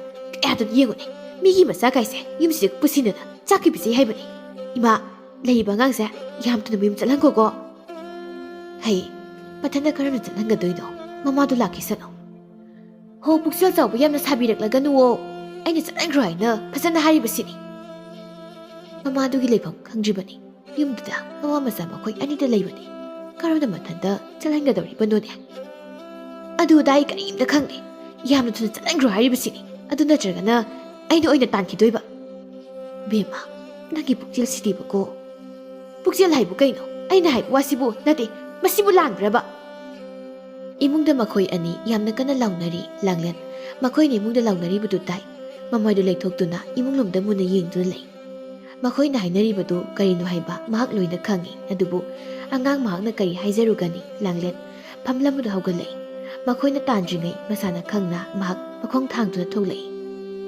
통갈 마파 핵 여우바가 마마이도 아왕빵나 하이펫 예ing이 아두부 아두막 마기 마마부 할락부티 우디 랑렌 마윰롬다 마마이 온두나 마학 짤리 ꯃꯕꯨꯛꯅꯤꯡꯗ ꯈꯜꯂꯤ ꯑꯩꯒꯤ ꯏꯃꯥꯗꯣ ꯌꯨꯝꯗ ꯍꯜꯂꯛꯇꯨꯅ ꯂꯩꯔꯝꯂꯕꯗꯤ ꯐꯅꯤꯗ ꯏꯃꯥ ꯅꯪ ꯌꯨꯝꯗ ꯂꯩꯔꯝꯃꯨꯀꯣ ꯑꯩ ꯉꯁꯥꯏꯈꯩ ꯏꯃꯥ ꯍꯜꯂꯛꯄ ꯉꯥꯏꯔꯝꯃꯤꯅꯤ ꯏꯃꯥ ꯃꯥꯒꯤ ꯋꯥꯈꯜꯗ ꯃꯍꯥꯛꯀꯤ ꯃꯃꯥꯗꯨ ꯃꯌꯨꯝꯗ ꯂꯩꯔꯝꯕ ꯌꯥꯏ ꯍꯥꯏꯅ ꯈꯟꯗꯨꯅ ꯃꯈꯣꯡꯗꯨ ꯈꯔ ꯊꯨꯅ ꯊꯥꯡꯗꯨꯅ ꯆꯠꯂꯤ ꯃꯌꯨꯝꯗ ꯄ꯭ꯔꯞ ꯆꯪꯉꯤ ꯁꯨꯃꯥꯡ ꯍꯦꯛ ꯌꯧꯕꯒ ꯃꯈꯣꯜꯗꯨ ꯊꯣꯛꯅ ꯀꯧꯏ ꯏꯃꯥ ꯏꯃꯥ ꯍꯣꯏ ꯏꯃꯥ ꯏꯃꯥ ꯅꯪ ꯀꯥꯏꯗ ꯂꯩꯒꯦ ꯃꯪꯒꯣꯜꯗ ꯀꯥꯈꯠꯇꯨꯅ ꯏꯃꯨꯡꯗ ꯆꯪꯉꯤ ꯀꯨꯌꯦꯡ ꯌꯦꯡꯗꯨꯅ ꯏꯃꯥ ꯅꯪ ꯍꯜꯂꯕꯣ ꯏꯃꯥ ꯅꯪ ꯀꯥꯏ ꯂꯩꯒꯦ ꯍꯣꯏ ꯏꯃꯥ ꯏꯃꯥ ꯂꯥꯡꯂꯦꯟ ꯃꯃꯥꯕꯨ ꯀꯣꯏꯀꯧ ꯀꯧꯏ ꯑꯗꯨꯕꯨ ꯏꯃꯥꯒꯤ ꯂꯥꯡꯂꯦꯟ ꯍꯥꯏꯕ ꯋꯥꯍꯩꯁꯤꯃꯗꯤ ꯑꯗꯨꯃꯛ ꯇꯥꯕ ꯐꯪꯗ꯭ꯔꯦ ꯂꯥꯡꯂꯦꯟ ꯏꯃꯨꯡꯗꯨꯗ ꯃꯃꯥꯕꯨ ꯀꯣꯏꯀꯧ ꯀꯧꯏ ꯃꯃꯥꯒꯤ ꯈꯣꯟꯖꯦꯜ ꯇꯥꯔꯛꯇ꯭ꯔꯕꯗꯨꯗ ꯃꯃꯤꯠꯇꯒꯤ ꯃꯄꯤ ꯁꯤꯟꯊꯗꯨꯅ ꯃꯍꯥꯛ ꯀꯞꯂꯩ ꯀꯞꯅ ꯀꯞꯅ ꯃꯃꯥꯕꯨ ꯀꯧꯏ ꯏꯃꯥ ꯅꯪ ꯀꯗꯥꯏꯗ ꯂꯩꯒꯦ ꯏꯃꯥ ꯀꯩꯒꯤꯅꯣ ꯍꯧꯖꯤꯛꯐꯥꯎ ꯌꯨꯝꯗ ꯍꯜꯂꯛꯇ꯭ꯔꯤꯁꯤꯕꯣ ꯏꯃꯥ ꯅꯪ ꯍꯜꯂꯛꯑꯣꯕ ꯏꯃꯥ ꯃꯄꯥꯟꯗ ꯊꯣꯛꯏ ꯎꯈꯣꯡꯇꯦꯟꯗ ꯉꯥꯊꯗꯨꯅ ꯐꯝꯃꯤ ꯂꯥꯡꯂꯦꯟ ꯃꯥꯒꯤ ꯊꯃꯣꯏ ꯇꯥꯅꯤꯛꯂꯤ ꯍꯦꯟꯅ ꯍꯦꯟꯅ ꯄꯥꯈꯠꯂꯛꯂꯤ ꯏꯃꯥ ꯅꯪ ꯅꯆꯥꯕꯨ ꯅꯨꯡꯁꯤꯗ꯭ꯔꯕꯣ ꯅꯆꯥ ꯑꯩ ꯏꯊꯟꯇ ꯊꯅꯝꯂꯒ ꯏꯃꯥ ꯅꯪ ꯀꯥꯏꯗ ꯆꯠꯂꯤꯕꯅꯣ ꯏꯃꯥ ꯑꯩ ꯏꯊꯟꯇ ꯂꯩꯕ ꯀꯤꯖꯩꯌꯦ ꯑꯩꯒꯤ ꯅꯥꯛꯇ ꯂꯥꯛꯑꯣ ꯏꯃꯥ 이마, 낭라오 이마, 낭라오 이마.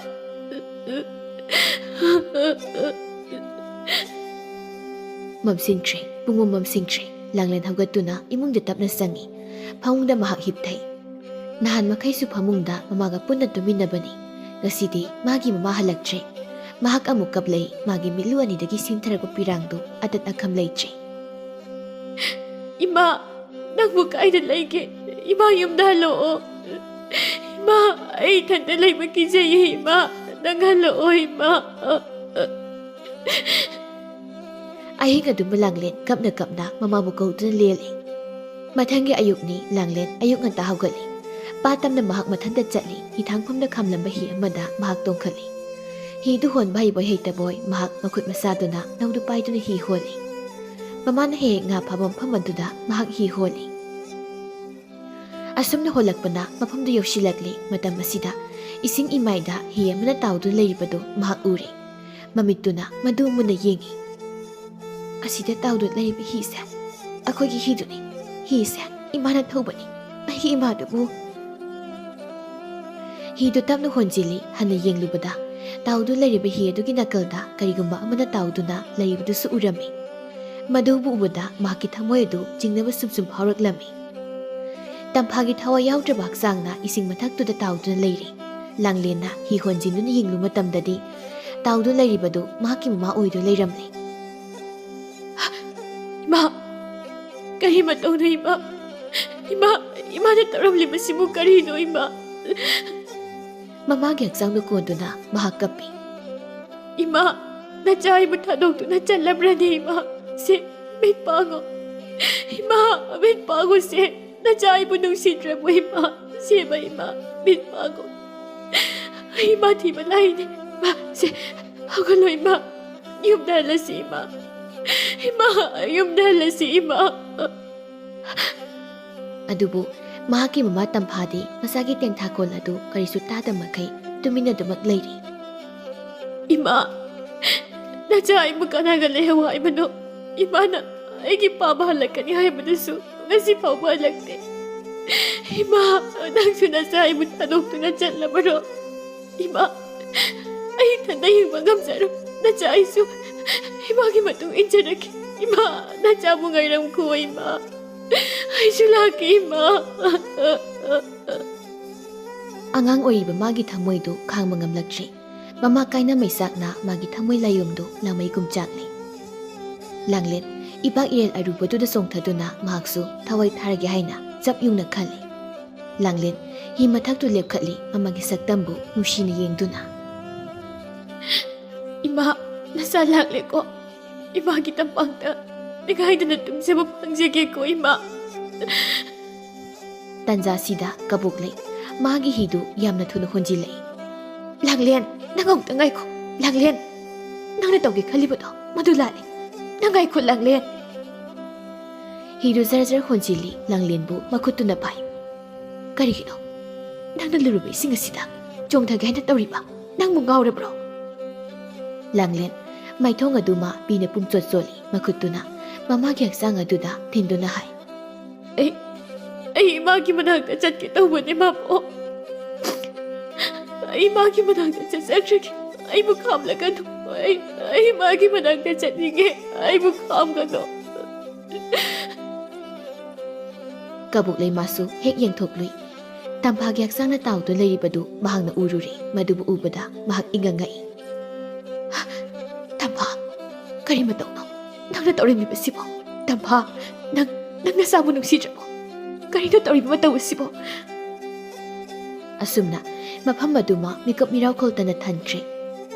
Pata nga pabo kumnarabang mi mayam ama mapam aduda hihonjin na rey. Mahi kap na bayawi kabuklay diyam na kapi. Nasapik basibo. Nang maganada sinarambage. Tampha, nang nasamo nung sidra mo. Si, ang tawal unin ako. Nasana imahay na kauribase nang karisut taja paro. Tamha nang maamong tawgal unin beba. Napuroy baso asum na laibag tiki. Nang su napuroy pag inatong illa paro. Nasagi matawas si mo. Nang mayeng mangamli pra ni Tamha. Asum taw na namin asimaw singtre Langlen. Magi punsidi yam na laibag ti bahay bado ihawri. Langlen pikna lamja sara haibadu oiri. Kapna mamagi haksang na may sakpadu mahak yengli. Mayri dudigi thurak pa may kuwaduna mamagi sakta mamasemduna magi mitmang na liplaboy hay nagkaloy kanghawdana masila duda haydokri. Ima, nang kaya dyan ino ima. Makong no tangi kabuklay na Langlen bapaduna. Langlen, nang gimataw si ingam dyan he. Helay, nang supat man he. Asi ko matawas si po. Nang mayeng mangamli paro. Masigi matungda kabuklay na Langlen bumukod samduna magi mayum na puraklami. Sumahe yawbaga imong dagi tatoto patulay aduga makoldo wanglap na. Karino ima, ang ahado po among posibirak libado po. Dati, karigino do po. Ibeba, ang agse, matanda karam na mayum na lehalugan imagi wasidi Angang siyub na lehala si Silin eh. Magindahay mo na, kanasulay siya. Bisagpik na, mamahampa animang, loy na kainak siya. Angang sibu ay na, iyong sila tamlagi ay nagkali. ꯃꯃꯥꯒꯤ ꯋꯥꯍꯩ ꯑꯁꯤꯗ ꯇꯥꯊꯣꯠꯇꯨ ꯐ꯭ꯔꯪ ꯁꯥꯎꯒꯠꯂꯤ ꯑꯗꯨꯒ ꯍꯥꯏ, ꯀꯔꯤ ꯍꯥꯏꯕ ꯍꯧꯖꯤꯛꯀꯤꯗꯣ? ꯑꯉꯥꯡ ꯑꯁꯤꯕꯨ ꯌꯨꯝꯁꯤꯗ ꯊꯝꯒꯅꯤ ꯍꯥꯏꯕ? ꯌꯥꯔꯣꯏ, ꯑꯩ ꯂꯩꯔꯤꯉꯩꯗ ꯌꯨꯝꯁꯤꯗ ꯃꯤꯇꯣꯞ ꯑꯃꯠꯇ ꯊꯝꯕ ꯌꯥꯔꯣꯏ꯫ ꯀꯔꯤꯒꯤꯅꯣ ꯏꯃꯥꯅ ꯃꯥꯕꯨ ꯅꯨꯡꯁꯤꯕꯤꯔꯤꯕꯁꯤꯕꯣ? ꯃꯍꯥꯛ ꯑꯁꯤꯕꯨ ꯀꯅꯥꯅꯣ? ꯃꯍꯥꯛ ꯑꯁꯤꯕꯨ ꯑꯩꯈꯣꯏ ꯀꯔꯤ ꯃꯔꯤ ꯊꯣꯛꯅꯕꯒꯦ? ꯏꯕꯦꯝꯃ, ꯅꯪꯒꯤ ꯊꯃꯣꯏꯗꯨ ꯀꯟꯃꯜꯂꯤ, ꯅꯪꯁꯨ ꯃꯤꯅꯤ, ꯃꯤꯅꯨꯡꯁꯤ ꯐꯥꯎꯕ ꯌꯥꯏꯅ꯫ ꯀꯔꯤꯒꯤꯅꯣ ꯑꯗꯨꯛ ꯌꯥꯝꯅ ꯃꯤꯅꯨꯡꯁꯤ ꯂꯩꯇ꯭ꯔꯤꯕ ꯑꯗꯨꯕꯣ? ꯏꯃꯥ, ꯑꯩꯅ ꯍꯥꯏꯔꯤꯕ ꯋꯥꯁꯤꯕꯨ ꯀꯌꯥꯝ ꯂꯥꯜꯂꯕꯒꯦ? ꯌꯨꯝ ꯑꯁꯤꯗ ꯃꯤ ꯀꯌꯥ ꯂꯩꯒꯦ? ꯍꯌꯦꯡ ꯏꯃꯥꯅ ꯁꯤꯈ꯭ꯔ ꯃꯇꯨꯡꯗ ꯀꯅꯥꯅ ꯑꯉꯥꯡꯁꯦ ꯌꯣꯛꯍꯧꯒꯗꯧꯔꯤꯒꯦ? ꯍꯧꯖꯤꯛ ꯈꯛꯀꯤ ꯉꯥꯛꯇ ꯈꯟꯕ ꯌꯥꯔꯣꯏ ꯏꯃꯥ, ꯃꯗꯣ ꯆꯠꯅꯕ ꯌꯥꯕ ꯋꯥꯐꯝ ꯅꯠꯇꯦ꯫ ꯅꯃꯧꯅ ꯍꯥꯏꯖꯔꯤꯕꯁꯤꯅꯤ, ꯑꯉꯥꯡꯁꯦ ꯌꯥꯝ ꯊꯨꯅ ꯊꯤꯗꯣꯛꯂꯨꯁꯣ꯫ ꯏꯕꯦꯝꯃ, ꯅꯪ ꯑꯗꯨꯝꯅ ꯍꯥꯏꯒꯅꯨ꯫ ꯃꯁꯤꯗ ꯇꯥꯊꯣꯠꯅ ꯐꯠ ꯆꯪꯁꯤꯟꯗꯨꯅ ꯂꯥꯡꯂꯦꯟꯒꯤ ꯃꯈꯨꯗꯥꯡꯗꯨ ꯇꯥꯞ ꯄꯥꯏ ꯑꯗꯨꯒ ꯍꯥꯏ, ꯅꯌꯨꯝꯗ ꯆꯠꯂꯨ ꯂꯥꯎ, ꯅꯪ ꯌꯥꯝ ꯊꯨꯅ ꯅꯌꯨꯝꯗ ꯆꯠꯂꯨ ꯂꯥꯎ꯫ ꯑꯁꯤ ꯍꯥꯏꯗꯨꯅ ꯆꯤꯡꯊꯣꯛꯏ ꯀꯕꯣꯛ ꯂꯩꯅ꯫ ꯏꯃꯧ ꯏꯕꯦꯝꯃ, ꯅꯪꯅ ꯇꯧꯔꯤꯕꯗꯨꯕꯨ ꯀꯔꯤꯅꯣ? ꯏꯃꯥ, ꯑꯩ ꯋꯥ ꯌꯥꯝꯅ ꯉꯥꯡꯅꯤꯡꯗꯦ, ꯃꯤꯒꯤ ꯃꯆꯥ ꯌꯣꯛꯄ ꯉꯝꯂꯣꯏ꯫ ꯍꯩ, ꯅꯪ ꯅꯌꯨꯝꯗ ꯊꯨꯅ ꯆꯠꯂꯨ ꯂꯥꯎ ꯍꯥꯏꯕꯅꯤ꯫ ꯃꯥꯒꯤ ꯊꯃꯣꯏꯗ ꯃꯤꯅꯨꯡꯁꯤ ꯍꯥꯏꯕꯗꯨꯃꯈꯛ ꯐꯥꯎꯈꯤꯗ꯭ꯔꯦ ꯂꯥꯡꯂꯦꯟꯕꯨ ꯃꯈꯨꯗꯥꯡ ꯄꯥꯏꯗꯨꯅ ꯊꯣꯡꯒꯥꯜ ꯇꯝꯅ ꯆꯤꯡꯊꯣꯛꯏ꯫ ꯆꯠꯈ꯭ꯔꯣ ꯆꯠꯂꯣ, ꯑꯩꯈꯣꯏꯗꯅꯦ ꯅꯪ ꯑꯃꯨꯛ ꯍꯟꯅ ꯂꯥꯛꯀꯅꯨ, ꯅꯌꯨꯝꯗ ꯂꯩꯔꯨꯁꯣ꯫ ꯂꯥꯡꯂꯦꯟ ꯃꯃꯥꯏ ꯑꯣꯟꯊꯣꯛꯏ, ꯇꯞꯅ ꯃꯈꯣꯡ ꯊꯥꯡꯗꯨꯅ ꯃꯍꯥꯛ ꯃꯌꯨꯝ ꯇꯝꯅ ꯆꯠꯂꯤ꯫ ꯃꯃꯤꯠꯇꯒꯤ ꯃꯄꯤ ꯁꯤꯟꯊꯗꯨꯅ ꯇꯞꯅ ꯍꯥꯏꯖꯩ, ꯏꯃꯥ, ꯅꯪ ꯌꯥꯝꯅ ꯐꯠꯃꯟꯗꯦ꯫ ꯀꯔꯤꯒꯤꯅꯣ ꯅꯆꯥ ꯑꯩꯕꯨ ꯊꯥꯗꯣꯛꯇꯨꯅ ꯆꯠꯂꯤꯕ? ꯌꯨꯝꯁꯤꯗ ꯑꯩ ꯏꯊꯟꯇ ꯀꯔꯝꯅ ꯂꯩꯗꯣꯏꯅꯣ ꯏꯃꯥ? ꯅꯪ ꯌꯥꯝ ꯐꯠꯃꯟꯗꯦ ꯏꯃꯥ, ꯅꯪ ꯌꯥꯝ ꯐꯠꯃꯟꯗꯦ ꯏꯃꯥ꯫ ꯃꯍꯥꯛ ꯏꯃꯨꯡꯗ ꯆꯪꯗꯦ, ꯃꯪꯒꯣꯜ ꯗꯥꯏꯔꯩꯗꯨꯗ ꯐꯝꯊꯩ꯫ ꯏꯃꯥ, ꯑꯩ ꯌꯥꯝꯅ ꯋꯥꯔꯤꯕ, ꯅꯆꯥꯒꯤ ꯅꯥꯛꯇ ꯑꯃꯨꯛꯇ ꯂꯥꯛꯑꯣꯕ꯫ ꯅꯆꯥ ꯑꯩꯕꯨ ꯅꯨꯡꯁꯤꯗ꯭ꯔꯕꯣ ꯏꯃꯥ? ꯅꯪ ꯑꯩꯒꯤ ꯅꯥꯛꯇ ꯂꯥꯛꯑꯣꯕ ꯏꯃꯥ꯫ ꯑꯩ ꯏꯃꯥꯕꯨ ꯌꯥꯝ ꯎꯅꯤꯡꯉꯤ ꯏꯃꯥ꯫ ꯑꯩ ꯎꯅꯤꯡꯗꯕ꯭ꯔꯣ ꯏꯃꯥ? ꯑꯩ ꯏꯃꯥ ꯎꯅꯤꯡꯉꯦ, ꯅꯪ ꯂꯥꯛꯑꯣ ꯏꯃꯥ, ꯅꯪ ꯂꯥꯛꯑꯣ꯫ ꯑꯁꯨꯝ ꯇꯧꯅ ꯊꯃꯣꯏꯒꯤ ꯃꯩꯆꯥꯛꯀ ꯂꯣꯏꯅꯅ ꯅꯣꯡꯃ ꯅꯤꯅꯤ ꯍꯧꯖꯤꯟꯈ꯭ꯔꯦ꯫ ꯄꯤꯛꯂꯤꯕꯤ ꯂꯥꯡꯂꯦꯟ ꯃꯍꯥꯛꯅꯕꯨ ꯀꯔꯤ ꯊꯕꯛꯄꯨ ꯁꯨꯕ ꯉꯝꯂꯨꯒꯅꯤ? ꯃꯍꯥꯛ ꯆꯔꯥ ꯀꯌꯥ ꯍꯦꯜꯂꯤ, ꯊꯣꯡꯅꯤꯡꯉꯥꯏ ꯆꯦꯡꯁꯨ ꯑꯃꯠꯇ ꯂꯩꯕ ꯅꯠꯇꯦ꯫ ꯃꯍꯥꯛ ꯌꯥꯝꯅ ꯋꯥꯔꯦ꯫ ꯑꯩꯕꯨ ꯍꯧꯖꯤꯛ ꯀꯔꯤ ꯆꯥꯒꯅꯤ? ꯆꯦꯡꯁꯨ ꯑꯃꯠꯇ ꯂꯩꯇꯦ꯫ ꯑꯩꯗꯤ ꯄꯤꯛꯂꯤꯕꯅꯤꯅ ꯊꯕꯛꯁꯨ ꯁꯨꯕ ꯑꯝꯇ ꯉꯝꯗꯦ꯫ ꯑꯩꯕꯨ ꯆꯥꯛꯇꯤ ꯌꯥꯝꯅ ꯂꯥꯝꯃꯤꯗ꯫ ꯃꯁꯥꯗꯨꯁꯨ ꯆꯥꯛ ꯂꯥꯝꯕꯅ ꯑꯁꯨꯝ ꯍꯦꯟꯖꯤꯜꯂꯛꯄꯁꯤꯅ ꯃꯍꯥꯛ ꯃꯌꯨꯝꯗꯒꯤ ꯊꯣꯛꯂꯛꯏ꯫ ꯂꯩꯀꯥꯏꯒꯤ ꯌꯨꯝ ꯑꯃꯗ ꯃꯍꯥꯛ ꯃꯈꯣꯡ ꯊꯥꯡꯗꯨꯅ ꯆꯪꯁꯤꯜꯂꯤ꯫ ꯁꯨꯃꯥꯡ ꯃꯇꯣꯟꯗ ꯂꯦꯞꯇꯨꯅ ꯀꯧꯏ, ꯌꯨꯝꯁꯤꯕꯨ ꯀꯅꯥ ꯀꯅꯥ ꯂꯩꯕꯒꯦ? ꯏꯗꯣꯝꯆꯥ, ꯃꯄꯥꯟꯗ ꯑꯝꯇ ꯊꯣꯛꯄꯤꯔꯛꯎꯕ꯫ ꯅꯨꯄꯤ ꯑꯃ ꯐꯠ ꯊꯣꯛꯂꯛꯏ꯫ ꯂꯥꯡꯂꯦꯟ, ꯀꯩꯗꯧꯔꯒꯦ ꯅꯪꯕꯣ?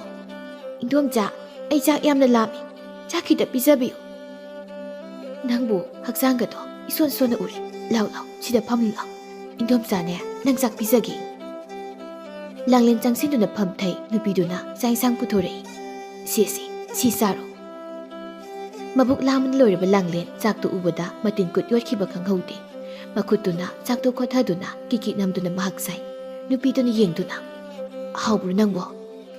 ꯍꯥꯎꯏ꯫ ꯆꯥꯔꯣ ꯆꯥꯔꯣ, ꯂꯣꯏꯅ ꯆꯥꯔꯣ꯫ ꯄꯨꯈꯝꯗ ꯌꯥꯎꯔꯤꯕ ꯆꯥꯛꯇꯨ ꯂꯣꯏꯅꯃꯛ ꯃꯍꯥꯛ ꯆꯥꯊꯣꯛꯏ꯫ ꯑꯁꯨꯝꯅ ꯅꯨꯃꯤꯠ ꯈꯔꯅꯤꯗꯤ ꯌꯨꯝꯊꯣꯡ ꯈꯨꯗꯤꯡꯗ ꯆꯠꯇꯨꯅ ꯆꯥꯅꯕ ꯆꯥꯛ ꯅꯤꯖꯗꯨꯅ ꯃꯍꯥꯛ ꯆꯥꯛ ꯆꯥꯔꯝꯃꯤ꯫ ꯑꯗꯨꯕꯨ ꯑꯅꯤꯔꯛ ꯑꯍꯨꯝꯂꯛ ꯁꯨꯅ ꯆꯪꯂꯨꯕꯗꯗꯤ ꯀꯅꯥꯝꯇꯅ ꯃꯥꯕꯨ ꯆꯥꯛ ꯄꯤꯖꯅꯤꯡꯉꯛꯇ꯭ꯔꯦ꯫ ꯂꯥꯡꯂꯦꯟ ꯃꯥꯒꯤ ꯄꯨꯟꯁꯤꯗꯨ ꯍꯤꯡꯕꯗ ꯍꯦꯟꯅ ꯋꯥꯕ ꯍꯥꯏꯕꯗꯨ ꯑꯣꯏꯔꯛꯂꯤ꯫ ꯅꯣꯡꯃ ꯅꯨꯃꯤꯠ ꯑꯃꯅꯤ ꯃꯕꯨꯛ ꯂꯥꯝꯂꯕ ꯃꯍꯥꯛꯅ ꯂꯩꯀꯥꯏꯒꯤ ꯌꯨꯝ ꯑꯃꯗ ꯆꯪꯂꯝꯃꯤ꯫ ꯂꯦꯞꯇꯨꯅ ꯃꯤ ꯀꯧꯏ꯫ ꯅꯨꯄꯤ ꯑꯃ ꯊꯣꯛꯂꯛꯏ꯫ ꯃꯍꯥꯛꯅ ꯇꯞꯅ ꯍꯥꯏꯖꯩ, ꯏꯗꯣꯝꯆꯥ, ꯑꯩ ꯆꯥꯛ ꯂꯥꯝꯃꯤ, ꯆꯥꯛ ꯈꯖꯤꯛꯇ ꯄꯤꯖꯧ꯫ ꯃꯁꯤꯗ ꯅꯨꯄꯤꯗꯨꯅ ꯁꯧ ꯁꯧ ꯂꯥꯎꯅ ꯈꯨꯝꯂꯛꯏ, ꯍꯩ, ꯃꯐꯝꯁꯤꯗ ꯆꯥꯛ ꯂꯩ ꯍꯥꯏꯗꯨꯅ ꯅꯪꯉꯣꯟꯗ ꯀꯅꯥꯅ ꯍꯥꯏ? ꯍꯥ? ꯅꯨꯃꯤꯠ ꯈꯨꯗꯤꯡꯒꯤ ꯆꯥꯛ ꯆꯥꯒꯦ ꯍꯥꯏꯗꯨꯅ ꯂꯥꯛꯄꯁꯤꯕꯨ ꯅꯠꯇꯦ, ꯃꯁꯤꯕꯨ ꯀꯔꯤꯅꯣ? ꯑꯩꯈꯣꯏ ꯑꯁꯤꯕꯨ ꯅꯪꯒꯤ ꯅꯃꯥꯔꯣ? ꯍꯥ? ꯆꯠꯂꯨ ꯊꯨꯅ, ꯂꯩꯇꯦ ꯆꯥꯛ ꯑꯝꯇ꯫ ꯀꯔꯤ ꯊꯣꯛꯑꯦ ꯍꯥꯏꯗꯨꯅ ꯇꯧꯖ ꯁꯥꯔꯤꯅꯣ? ꯆꯠꯈ꯭ꯔꯣ ꯆꯠꯂꯣ, ꯅꯁꯛꯇꯨ ꯌꯦꯡꯅꯤꯡꯗꯦꯅꯦꯍꯦ꯫ ꯂꯥꯡꯂꯦꯟꯅ ꯇꯞꯅ ꯑꯃꯨꯛ, ꯏꯗꯣꯝꯆꯥ, ꯑꯩ ꯆꯥꯛ ꯌꯥꯝꯅ ꯂꯥꯝꯗꯨꯅ ꯇꯧꯕꯅꯤ, ꯆꯥꯛ ꯈꯤꯇꯪ ꯑꯣꯏꯔꯁꯨ ꯄꯤꯖꯧ꯫ ꯑꯩ ꯍꯌꯦꯡꯈꯩ ꯂꯥꯛꯑꯔꯣꯏꯒꯦꯕ ꯏꯗꯣꯝꯆꯥ꯫ ꯃꯁꯤ ꯑꯉꯥꯡꯁꯦ ꯃꯁꯦ ꯑꯣꯟꯊꯣꯛꯅ ꯋꯥ ꯉꯥꯡꯅꯒꯗꯧꯔꯤ ꯃꯁꯦ꯫ ꯍꯩ, ꯑꯩꯅ ꯍꯥꯏꯔꯤꯕꯁꯤ ꯅꯪꯉꯣꯟꯗꯅꯤꯅꯦ꯫ ꯌꯨꯝꯁꯤꯗ ꯆꯥꯛ ꯂꯩꯇꯦ, ꯌꯥꯝꯅ ꯊꯨꯅ ꯆꯠꯍꯧꯔꯣ꯫ ꯃꯇꯨꯡꯗꯅꯦ ꯑꯩꯈꯣꯏꯗꯒ ꯆꯥꯛ ꯅꯤꯕ ꯑꯃꯨꯛ ꯂꯥꯛꯀꯅꯨꯀꯣ, ꯂꯥꯛꯄ ꯌꯥꯔꯣꯏꯀꯣ ꯅꯪ꯫ ꯌꯥꯝ ꯊꯨꯅ ꯆꯠꯍꯧꯔꯣ ꯍꯥꯏꯔꯤꯕꯁꯤꯅꯤ, ꯆꯠꯇ꯭ꯔꯤꯕ꯭ꯔꯣ ꯁꯤꯕꯣ? ꯂꯥꯡꯂꯦꯟ ꯃꯃꯥꯏ ꯂꯩꯊꯣꯔꯛꯇꯨꯅ ꯇꯞꯅ ꯃꯈꯣꯡ ꯊꯥꯡꯗꯨꯅ ꯊꯣꯛꯂꯛꯏ꯫ ꯂꯝꯕꯤ ꯅꯥꯀꯜ ꯑꯗꯨꯗ ꯃꯍꯥꯛ ꯆꯠꯂꯤ꯫ ꯋꯥꯈꯜꯗ ꯈꯜꯂꯤ, ꯑꯩꯕꯨ ꯀꯅꯥꯒꯤ ꯌꯨꯝꯗ ꯆꯪꯁꯤꯒꯦ? ꯍꯧꯖꯤꯛꯇꯤ ꯃꯈꯣꯏ ꯀꯅꯥꯝꯇꯅ ꯑꯩꯕꯨ ꯅꯨꯡꯁꯤꯕꯤꯗ꯭ꯔꯦ ꯑꯩꯉꯣꯟꯗ ꯆꯥꯛ ꯑꯝꯇ ꯄꯤꯖꯅꯤꯡꯗ꯭ꯔꯦ ꯑꯩ ꯆꯥꯛ ꯌꯥꯝꯅ ꯂꯥꯝꯃꯤ ꯋꯥꯈꯜ ꯈꯟꯅ ꯈꯟꯅ ꯃꯍꯥꯛ ꯆꯠꯂꯤ ꯃꯇꯥꯡꯁꯤꯗ ꯀꯕꯣꯛꯂꯩꯁꯨ ꯀꯩꯊꯦꯜꯗꯒꯤ ꯍꯜꯂꯛꯏ ꯂꯝꯕꯤꯒꯤ ꯃꯇꯥꯏꯗ ꯆꯠꯂꯤꯕ ꯂꯥꯡꯂꯦꯟꯕꯨ ꯍꯦꯛ ꯎꯔꯗꯨꯅ ꯐꯠ ꯆꯪꯁꯤꯟꯗꯨꯅ ꯂꯥꯡꯂꯦꯟ ꯅꯪꯕꯨ ꯅꯨꯡꯁꯥ ꯃꯔꯛ ꯑꯁꯤꯗ ꯀꯗꯥꯏ ꯆꯠꯂꯨꯔꯤꯕꯅꯣ ꯃꯕꯣꯛ ꯑꯩ ꯁꯨꯝ ꯆꯠꯄꯅꯤꯗ ꯅꯪꯕꯨ ꯆꯥꯛꯀ ꯆꯥꯔꯕ꯭ꯔꯣ ꯆꯥꯗ꯭ꯔꯤ ꯍꯥꯏꯕ ꯅꯪꯕꯨ ꯅꯍꯥꯟꯈꯩ ꯀꯗꯥꯏ ꯆꯥꯛ ꯆꯥꯕꯒꯦ ꯃꯤꯒꯤꯗ ꯆꯠꯂꯒ ꯆꯥꯏ ꯍꯥ ꯃꯤꯒꯤꯗ ꯆꯠꯂꯒ ꯆꯥꯏ ꯍꯥꯏꯕ ꯂꯥꯡꯂꯦꯟ ꯂꯥꯛꯑꯣ ꯑꯩꯈꯣꯏꯗ ꯆꯥꯛ ꯆꯥꯔꯨ ꯂꯥꯛꯑꯣ ꯑꯩ ꯇꯜꯂꯤꯗ ꯀꯩꯁꯨ ꯇꯧꯔꯣꯏ ꯂꯥꯛꯎꯁꯤ ꯂꯥꯛꯑꯣ ꯑꯩꯈꯣꯏꯗ ꯆꯥꯛ ꯆꯥꯔꯨꯁꯤ ꯀꯕꯣꯛꯂꯩꯅ ꯂꯥꯡꯂꯦꯟ ꯄꯨꯁꯤꯟꯗꯨꯅ ꯃꯌꯨꯝꯗ ꯆꯪꯉꯤ ꯅꯪꯁꯤ ꯂꯩꯔꯝꯃꯨꯀꯣ ꯑꯩ ꯆꯥꯛ ꯂꯧꯊꯣꯛꯈꯤꯒꯦ ꯀꯕꯣꯛꯂꯩ ꯏꯃꯨꯡꯗ ꯆꯪꯗꯨꯅ ꯆꯥꯛ ꯄꯨꯊꯣꯔꯛꯏ ꯁꯤꯁꯤ ꯆꯥꯔꯣ ꯉꯥ ꯊꯣꯡꯕ ꯌꯥꯎꯔꯕꯅꯤ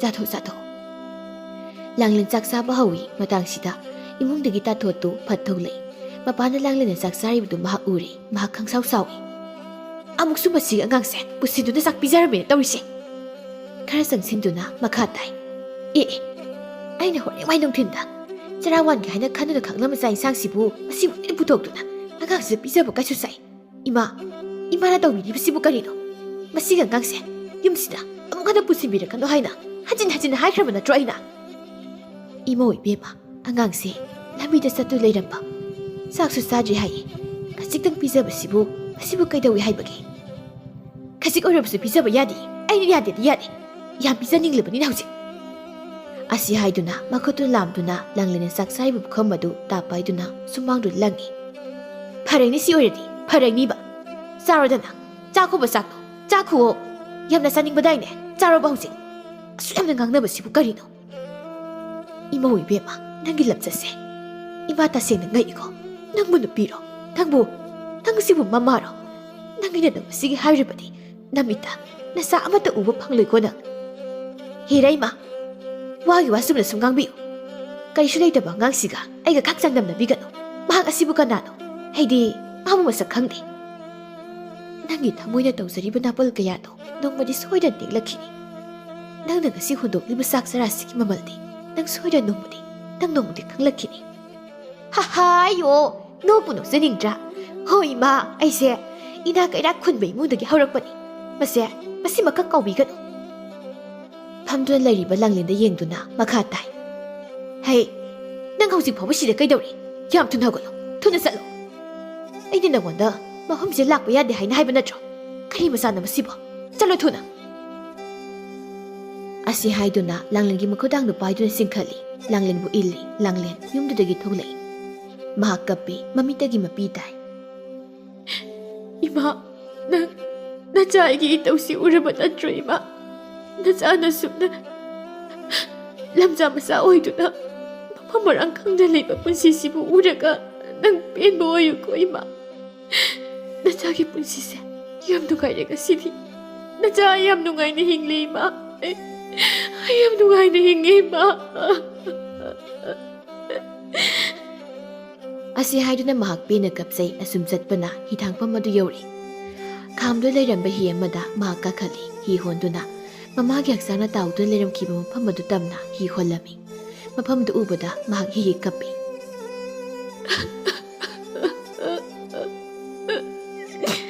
이마 나잘라 이마 ꯐꯨꯝꯗꯤ ꯑꯗꯨꯗ ꯀꯥꯈꯠꯇꯨꯅ ꯃꯍꯥꯛ ꯂꯩ ꯃꯃꯥꯕꯨ ꯍꯜꯂꯛꯈꯤꯅꯤ ꯍꯥꯏꯅ ꯈꯟꯗꯨꯅ ꯃꯍꯥꯛ ꯃꯐꯝ ꯑꯗꯨ ꯂꯩꯔꯤ ꯃꯃꯤꯠꯇꯨꯅ ꯃꯨꯟꯅ ꯌꯦꯡ ꯃꯃꯥꯕꯨ ꯂꯥꯛꯄ ꯃꯍꯥꯛ ꯉꯥꯏꯔꯤ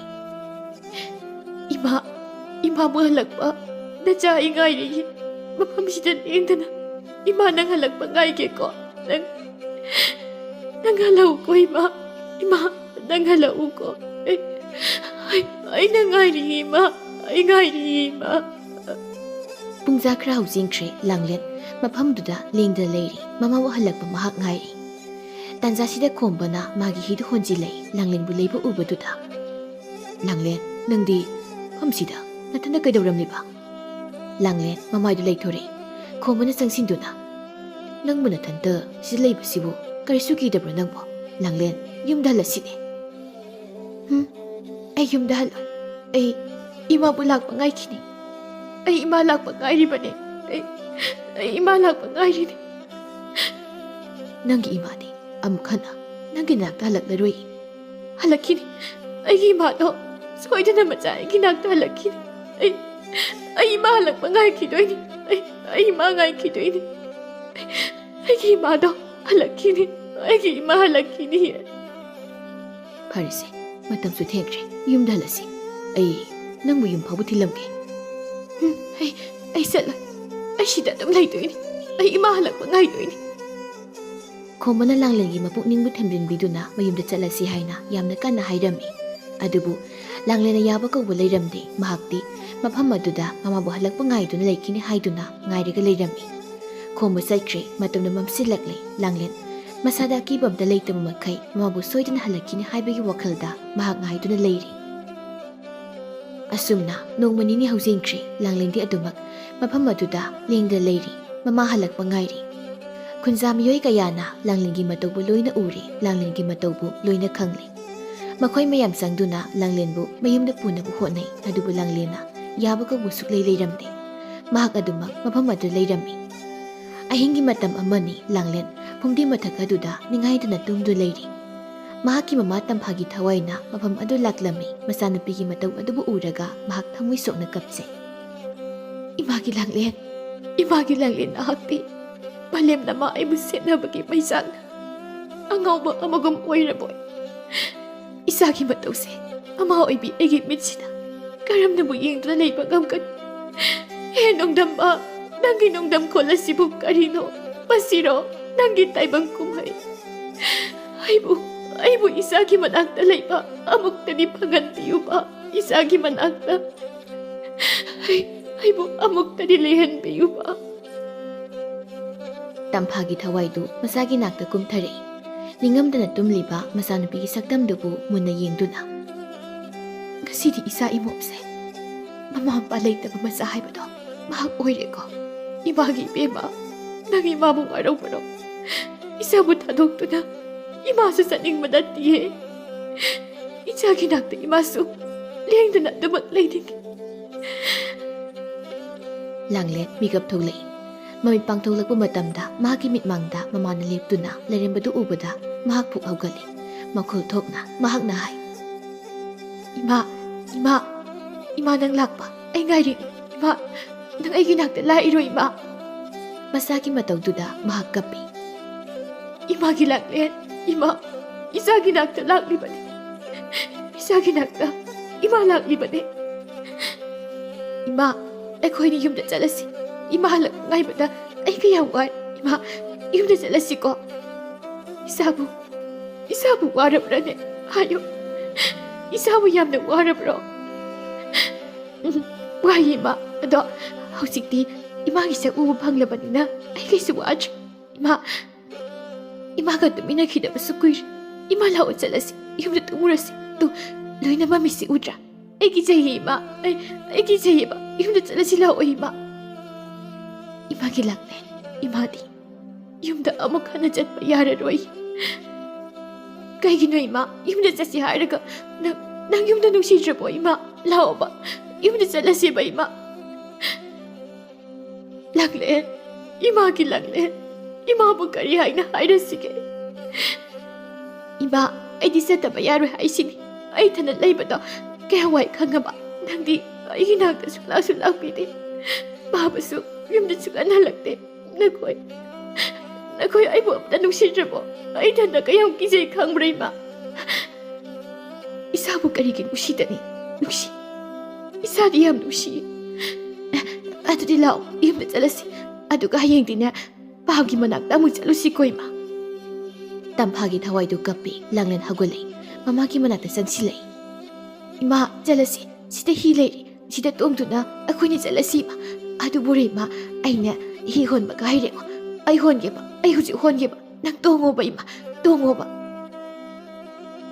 ꯇꯝꯐꯥꯒꯤ ꯊꯋꯥꯏꯗꯨ ꯃꯆꯥꯅꯨꯄꯤꯅ ꯆꯪꯁꯤꯜꯂꯛꯄꯗꯨꯗ ꯈꯔ ꯆꯠꯊꯣꯛꯏ ꯃꯗꯨꯗ ꯂꯥꯡꯂꯦꯟꯅ 이마 ꯀꯩꯒꯤꯅꯣ ꯅꯪꯅ ꯆꯠꯊꯣꯛꯏꯕꯗꯨꯕꯣ 이마ꯗꯤ ꯑꯁꯤꯕ ꯊꯋꯥꯏ ꯑꯣꯏꯔꯦ 이사가 sam나봐 아무ꯛ 하나 야라로 그이노 하이두보 이마 나 자이부 누시트라보 시 이마기 구두 삼두나 ꯑꯩꯈꯣꯏꯅ ꯌꯨꯝꯗ ꯆꯠꯂꯁꯦꯕ ꯂꯥꯛꯑꯣꯕ ꯏꯃꯥ ꯑꯩ ꯋꯥꯔꯦꯕ ꯏꯃꯥ ꯌꯨꯝꯗ ꯆꯠꯂꯁꯤ ꯂꯥꯛꯑꯣ ꯏꯃꯥ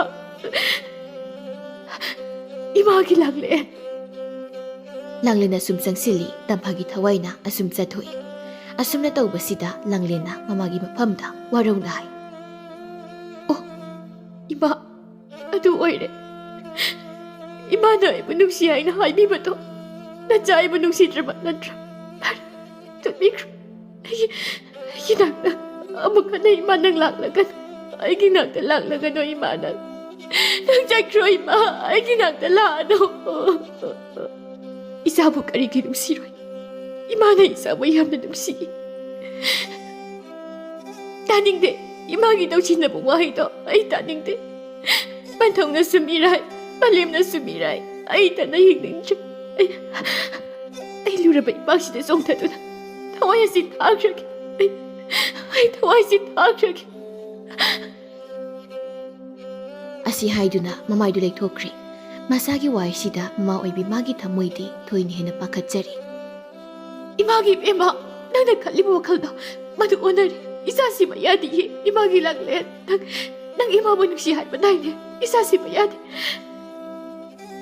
ꯂꯥꯡꯂꯦꯟ ꯃꯃꯥꯅ ꯍꯥꯏꯔꯤꯕ ꯋꯥꯐꯝꯁꯤꯡꯗꯨ ꯃꯥꯒꯤ ꯅꯥꯄ ꯑꯅꯤꯅ ꯑꯃꯇ ꯇꯥꯈꯤꯗ꯭ꯔꯦ ꯃꯥꯒꯤ ꯋꯥꯈꯜꯗ ꯏꯁꯤꯡ ꯑꯗꯨ ꯆꯣꯡꯊꯗꯨꯅ ꯁꯤꯔꯒꯦ ꯍꯥꯏꯅ ꯁꯞ ꯌꯨꯡꯅ ꯈꯟꯈ꯭ꯔꯦ ꯇꯝꯐꯥꯒꯤ ꯊꯋꯥꯏꯗꯤ ꯃꯁꯥꯒꯤ ꯃꯇꯧꯗꯨ ꯎꯕꯗ ꯃꯥꯒꯤ ꯊꯃꯣꯏꯗꯨ ꯊꯣꯏꯅ ꯍꯦꯟꯅ ꯋꯥꯖꯔꯤ ꯈꯥꯝꯕꯁꯨ ꯌꯥꯗ ꯃꯍꯥꯛ ꯀꯞꯂꯤ ꯑꯣꯟꯅ ꯊꯣꯏꯅ ꯃꯍꯥꯛ ꯀꯞꯂꯤ ꯇꯝꯐꯥꯒꯤ ꯊꯋꯥꯏꯅ ꯍꯤꯡꯅ ꯍꯤꯡꯅ ꯇꯦꯡꯊꯥꯕꯒꯤ ꯈꯣꯟꯖꯦꯜ ꯑꯗꯨꯕꯨ ꯄꯥꯠ ꯑꯗꯨ ꯂꯩꯔꯤꯕ ꯂꯥꯏ ꯃꯌꯥꯝꯁꯤꯡ ꯑꯗꯨꯅ ꯂꯣꯏꯅ ꯇꯥꯔꯔꯤ ꯂꯩꯌꯥꯝ ꯈꯨꯗꯤꯡꯃꯛ ꯊꯋꯥꯏ ꯃꯥꯒꯤ ꯃꯅꯥꯛꯇ ꯂꯣꯏꯅ ꯂꯥꯛꯇꯨꯅ ꯇꯤꯟꯗꯨꯅ ꯂꯩꯔꯔꯤ ꯃꯈꯣꯏꯁꯤꯡꯗꯨꯒꯤ ꯃꯔꯛꯇ ꯇꯝꯐꯥꯕꯨ ꯍꯥꯠꯄ ꯂꯥꯏꯔꯦꯝꯕꯤꯗꯨꯁꯨ ꯌꯥꯎꯔꯝꯃꯤ ꯂꯩꯌꯥꯝꯁꯤꯡꯗꯨ ꯑꯉꯥꯡꯗꯨꯒꯤ ꯃꯇꯧꯗꯨ ꯎꯕꯗ ꯊꯃꯣꯏ ꯁꯣꯛꯅ ꯅꯨꯡꯉꯥꯏꯔꯝꯂꯤ ꯂꯥꯏ ꯅꯨꯄꯥ ꯑꯃꯅ ꯍꯥꯏꯔꯛꯏ ꯑꯉꯥꯡ ꯑꯁꯤꯒꯤ ꯃꯇꯧꯁꯤꯕꯨ ꯅꯈꯣꯏꯕꯨ ꯌꯦꯡꯕ ꯉꯝꯂꯤꯕ꯭ꯔꯣ ꯑꯉꯥꯡ ꯑꯁꯤꯒꯤ ꯃꯃꯥ ꯍꯥꯠꯄ ꯂꯩꯔꯝꯃꯤꯗꯣ ꯌꯥꯝ ꯊꯨꯅ ꯑꯩꯈꯣꯏꯒꯤ ꯃꯥꯡꯁꯤꯗ ꯍꯧꯖꯤꯛꯃꯛ ꯊꯣꯛꯂꯛꯎ ꯂꯥꯏꯌꯥꯝ ꯄꯨꯟꯅ ꯂꯦꯞꯃꯤꯟꯅꯈꯤꯕ ꯋꯥꯐꯝ ꯑꯣꯏꯕꯅ ꯃꯤ ꯍꯥꯠꯂꯨꯕ ꯂꯥꯏꯔꯦꯝꯕꯤꯗꯨ ꯇꯨꯃꯤꯟꯅ ꯂꯩꯕ ꯌꯥꯗ꯭ꯔꯦ ꯃꯍꯥꯛ ꯍꯧꯒꯠꯇꯨꯅ ꯂꯥꯏꯌꯥꯝ ꯃꯃꯥꯡꯗ ꯊꯣꯛꯂꯛꯏ ꯑꯗꯨꯒ ꯍꯥꯏ ꯑꯩꯅꯅꯤ ꯃꯍꯥꯛꯄꯨ ꯍꯥꯠꯈꯤꯕ ꯀꯔꯤ ꯃꯔꯝꯒꯤ ꯅꯪꯅ ꯇꯥꯏꯕꯪ ꯃꯤ ꯑꯃꯕꯨ ꯍꯥꯠꯄꯅꯣ ꯃꯗꯣ ꯃꯔꯝ ꯆꯨꯝꯅ ꯍꯥꯏꯌꯨ ꯑꯩ ꯍꯥꯏꯖꯒꯦ ꯅꯣꯡꯃ ꯅꯨꯃꯤꯠ ꯑꯃꯗ ꯅꯨꯡꯊꯤ ꯃꯪꯕ ꯅꯨꯡꯊꯤꯜ ꯑꯃꯗ ꯑꯩꯅ ꯄꯥꯠ ꯑꯁꯤꯗ ꯁꯥꯄꯣꯡꯗꯨ ꯂꯩꯔꯤꯉꯩ ꯃꯈꯣꯏ ꯇꯥꯏꯕꯪ ꯃꯤ ꯃꯇꯩ ꯃꯅꯥꯎ ꯑꯁꯤꯅ ꯎꯈꯤ ꯃꯈꯣꯏꯅ ꯎꯈꯤꯕꯗꯨꯗ ꯑꯩꯒꯤ ꯃꯇꯤꯛ ꯃꯌꯥꯏ ꯄꯨꯝꯕ ꯃꯥꯡꯈꯤꯕ ꯇꯥꯔꯦ ꯍꯥꯏꯗꯨꯅ ꯃꯈꯣꯏ ꯑꯅꯤꯕꯨ ꯄꯥꯠꯀꯤ ꯏꯁꯤꯡ ꯑꯁꯤ ꯆꯤꯡꯊꯗꯨꯅ ꯑꯩꯅ ꯍꯥꯠꯄꯅꯤ ꯅꯪꯅ ꯂꯝꯀꯦꯠ ꯂꯝꯍꯥꯏꯔꯒ ꯀꯔꯤꯁꯨ ꯃꯔꯥ ꯂꯩꯖꯗ꯭ꯔꯕ ꯇꯥꯏꯕꯪ ꯃꯈꯣꯏ ꯑꯅꯤꯗ ꯇꯥꯏꯅꯕ ꯄꯤꯛꯂꯤꯕ ꯑꯉꯥꯡ ꯑꯁꯤꯅ ꯃꯃꯥ ꯃꯄꯥ ꯑꯅꯤꯃꯛ ꯀꯥꯏꯅꯕꯒꯤ ꯃꯩꯁꯥꯛꯅ ꯌꯣꯝꯗꯨꯅ ꯃꯐꯝ ꯑꯁꯤꯗ ꯑꯉꯥꯎꯕꯤ ꯑꯃꯒꯨꯝꯅ ꯂꯩꯔꯤꯕꯁꯦ ꯅꯪꯕꯨ ꯌꯦꯡꯕ ꯉꯝꯂꯤꯕ꯭ꯔꯥ ꯅꯪꯗꯤ ꯂꯥꯏꯔꯦꯝꯕꯤꯁꯤꯡꯒꯤ ꯃꯔꯛꯇ ꯌꯥꯝꯅ ꯐꯠꯇꯕꯤ ꯂꯥꯏꯔꯦꯝꯕꯤꯅꯤ ꯅꯪꯗꯤ ꯃꯤꯍꯥꯠꯄꯤ ꯂꯥꯏꯔꯦꯝꯕꯤꯅꯤ ꯅꯪ ꯃꯐꯝ ꯑꯁꯤꯗ ꯑꯩꯈꯣꯏꯒꯤ ꯏꯔꯛꯇ ꯇꯤꯟꯗꯨꯅ ꯃꯈꯥ ꯇꯥꯅ ꯂꯩꯕ ꯅꯪꯈꯛ ꯌꯥꯔꯔꯣꯏ ꯃꯁꯤꯗ ꯂꯩꯌꯥꯝ ꯑꯇꯩꯅꯁꯨ ꯃꯤꯍꯥꯠꯄꯤ ꯂꯥꯏꯔꯦꯝꯕꯤꯁꯤꯕꯨ ꯃꯈꯣꯏꯒꯤ ꯃꯔꯛꯇ ꯂꯩꯍꯟꯕ ꯌꯥꯔꯣꯏ ꯍꯥꯏꯅ ꯀꯟꯅ ꯍꯥꯏꯔꯝꯃꯤ ꯂꯥꯏꯔꯦꯝꯕꯤꯗꯨꯅ ꯂꯥꯏ ꯃꯌꯥꯝꯒꯤ ꯃꯐꯝꯗ ꯍꯥꯏꯖꯩ ꯑꯩ ꯂꯥꯟꯖꯔꯤ ꯑꯩ ꯇꯁꯦꯡꯅ ꯂꯥꯟꯖꯔꯤ ꯑꯩꯒꯤ ꯈꯟꯊꯍꯧꯗ ꯋꯥꯈꯜ ꯑꯃꯅ ꯃꯈꯣꯏꯕꯨ ꯍꯥꯠꯂꯨꯔꯦ ꯑꯩꯒꯤ ꯏꯔꯥꯜ ꯑꯁꯤꯕꯨ ꯂꯥꯏꯌꯥꯝꯁꯤꯡꯅ ꯑꯃꯨꯛꯇ ꯉꯥꯛꯄꯤꯌꯨ ꯅꯪꯒꯨꯝꯕꯤ ꯐꯠꯇꯕꯤ ꯑꯃꯅ ꯑꯩꯈꯣꯏ ꯃꯌꯥꯝ ꯑꯁꯤꯕꯨ ꯂꯣꯏꯅ ꯆꯦꯟꯊꯍꯜꯂꯕꯅꯤ ꯅꯪ ꯃꯤꯀꯨꯞ ꯑꯁꯤꯗꯒꯤ ꯃꯐꯝꯁꯦ ꯊꯥꯗꯣꯛꯇꯨꯅ ꯆꯠꯈꯤꯒꯗꯕꯅꯤ ꯑꯩ ꯃꯐꯝ ꯑꯁꯤ ꯊꯥꯗꯣꯛꯇꯨꯅ ꯆꯠꯄ ꯉꯝꯖꯔꯣꯏ ꯑꯩꯕꯨ ꯑꯃꯨꯛꯇ ꯉꯥꯛꯄꯤꯌꯨ ꯑꯩ ꯇꯁꯦꯡꯅ ꯂꯥꯟꯖꯈ꯭ꯔꯦ ꯂꯥꯜꯂꯦ ꯍꯥꯏꯔꯒ ꯍꯦꯛꯇ ꯌꯥꯗ꯭ꯔꯣ ꯂꯥꯏꯌꯥꯝꯁꯤꯡꯅ ꯂꯣꯏꯅ ꯁꯥꯎꯅꯔꯝꯃꯤ ꯑꯆꯧꯕ ꯑꯃꯒ ꯂꯣꯏꯅꯅ ꯃꯤꯍꯥꯠꯄꯤ ꯂꯥꯏꯔꯦꯝꯕꯤꯗꯨꯕꯨ ꯃꯍꯥꯛꯀꯤ ꯂꯩꯐꯝ ꯑꯣꯏꯔꯤꯕ ꯄꯥꯠ ꯑꯗꯨꯗꯒꯤ ꯃꯄꯨꯟꯁꯤꯒꯤ ꯑꯣꯏꯅ ꯇꯥꯟꯊꯣꯛꯈꯤꯔꯝꯃꯤ ꯂꯥꯏꯔꯦꯝꯕꯤ ꯃꯍꯥꯛꯇꯨ ꯀꯞꯅ ꯀꯞꯅ ꯆꯠꯈꯤꯔꯝꯃꯤ ꯂꯥꯏ ꯅꯨꯄꯥ ꯑꯃꯅ ꯍꯥꯏ ꯄꯥꯠ ꯑꯁꯤꯗ ꯅꯪꯒꯤ ꯈꯣꯡꯒꯨꯜꯅ ꯍꯦꯛ ꯇꯥꯔꯛꯄ ꯊꯣꯛꯄꯗ ꯂꯥꯏꯌꯥꯝ ꯑꯩꯈꯣꯏꯅ ꯅꯪꯕꯨ ꯊꯧꯗꯨꯅꯨꯡ ꯑꯃ ꯑꯣꯜꯂꯣ ꯍꯥꯏꯗꯨꯅ ꯁꯥꯞ ꯇꯧꯔꯕꯅꯤꯀꯣ ꯑꯁꯨꯝꯅ ꯃꯈꯣꯏꯅ ꯑꯀꯟꯕ ꯁꯥꯞ ꯑꯃ ꯇꯧꯔꯝꯃꯤ ꯂꯥꯏꯔꯦꯝꯕꯤ ꯑꯗꯨ ꯆꯠꯈ꯭ꯔꯦ ꯃꯐꯝ ꯑꯗꯨ ꯂꯩꯔꯝꯕ ꯂꯥꯏꯌꯥꯝꯁꯤꯡ ꯑꯗꯨꯁꯨ ꯃꯥꯒꯤ ꯃꯀꯣꯜꯗ ꯂꯣꯏꯅ ꯍꯟꯅꯈ꯭ꯔꯦ ꯇꯝꯐꯥꯒꯤ ꯊꯋꯥꯏꯁꯨ ꯑꯃꯝ ꯑꯉꯥꯟ ꯁꯤꯟꯅꯔꯛꯂꯕꯗ ꯃꯥꯡꯈ꯭ꯔꯦ ꯉꯁꯥꯏ ꯃꯈꯩ ꯂꯥꯡꯂꯦꯟꯗꯤ ꯋꯥꯈꯜ ꯇꯥꯗꯅ ꯇꯨꯝꯗꯨꯅ ꯇꯥꯗꯨ ꯂꯩꯔꯨꯕꯅꯤ ꯅꯨꯃꯤꯠꯅ ꯇꯥꯔꯛꯂꯕ ꯃꯇꯝꯅꯤ ꯂꯥꯡꯂꯦꯟ ꯃꯤꯀꯞ ꯊꯣꯛꯂꯛꯏ ꯑꯀꯣꯏꯕꯗ ꯍꯟꯅ ꯍꯥꯏꯐꯦꯠ ꯌꯦꯡꯉꯤ ꯀꯅꯥꯝꯇ ꯂꯩꯔꯝꯗ꯭ꯔꯦ ꯃꯍꯥꯛ ꯑꯃꯨꯛ ꯐꯝꯃꯤ ꯃꯃꯥꯅ ꯃꯥꯒꯤ ꯅꯥꯛꯇ ꯍꯜꯂꯛꯀꯅꯤ ꯍꯥꯏꯗꯨꯅ ꯃꯍꯥꯛ ꯈꯧꯔꯥꯡꯅ ꯉꯥꯏꯗꯨꯅ ꯂꯩꯔꯤ ꯀꯕꯣꯛ ꯂꯩꯅ ꯇꯝꯐꯥꯒꯤ ꯃꯌꯨꯝꯗ ꯆꯠꯂꯤ ꯂꯥꯡꯂꯦꯟꯕꯨ ꯀꯧꯏ ꯂꯥꯡꯂꯦꯟ ꯂꯥꯡꯂꯦꯟ ꯅꯪꯕꯨ ꯀꯥꯏꯗ ꯂꯩꯒꯦ ꯏꯃꯨꯡꯗ ꯆꯪꯗꯨꯅ ꯌꯦꯡꯉꯤ ꯑꯗꯨꯕꯨ ꯂꯥꯡꯂꯦꯟꯗꯤ ꯂꯩꯔꯝꯗ꯭ꯔꯦ ꯂꯩꯇꯦꯅꯦ ꯑꯗꯨꯕꯨ ꯀꯗꯥꯏ ꯆꯠꯈ꯭ꯔꯕꯖꯥꯠꯅꯣ ꯄꯥꯗ ꯁꯣꯏꯗꯅ ꯃꯍꯥꯛ ꯆꯠꯂꯝꯃꯅꯤ Kabuk lay, patam na tuna satli, mana, maraybag thiribi Langlin bu yamna nungsi. Hihon duna, mapam du tam na mahak jali. Langlin su, pungdi matag aduda, pam du layri. Mahak jangsim duna. Langlin, nang isida dum layrabro. Mahak pam thay, Langlin karishu kumdi. Sada thagtam ni heman bana masadu su panyam na suksili, kabuk lay na. Sida sum laybu pati, yum dahalasi. Ay ima halak ngay kini. Nanggi ima to, amuk hanalak na rui. Halak kini. Ay ima halak kini. Si maramuk pa ni, yum dahalasi. Abo, yum dasu ay tanda lay gani. Si dasu ay tanda lay gani. Chaman na tabra. Kabuk lay kumpam kangdi, asum na oy na, mahakumli. Karigi izana, matanda lay gani. Isagi dama, mabuk lay ribasiti. Mabuk ne, ngasidagi, nakoy da lay dadamani. Lao, yum da talasi lao. Kabuk lay, magi thamoy na asum na country, Langlin butem na uduna mayum da purakli. Magi lemhori ba punsi aduma, bigli ba Langlin ginamak katokri. Mamampa ani na thambira mayum aduda, mahak na lay duna.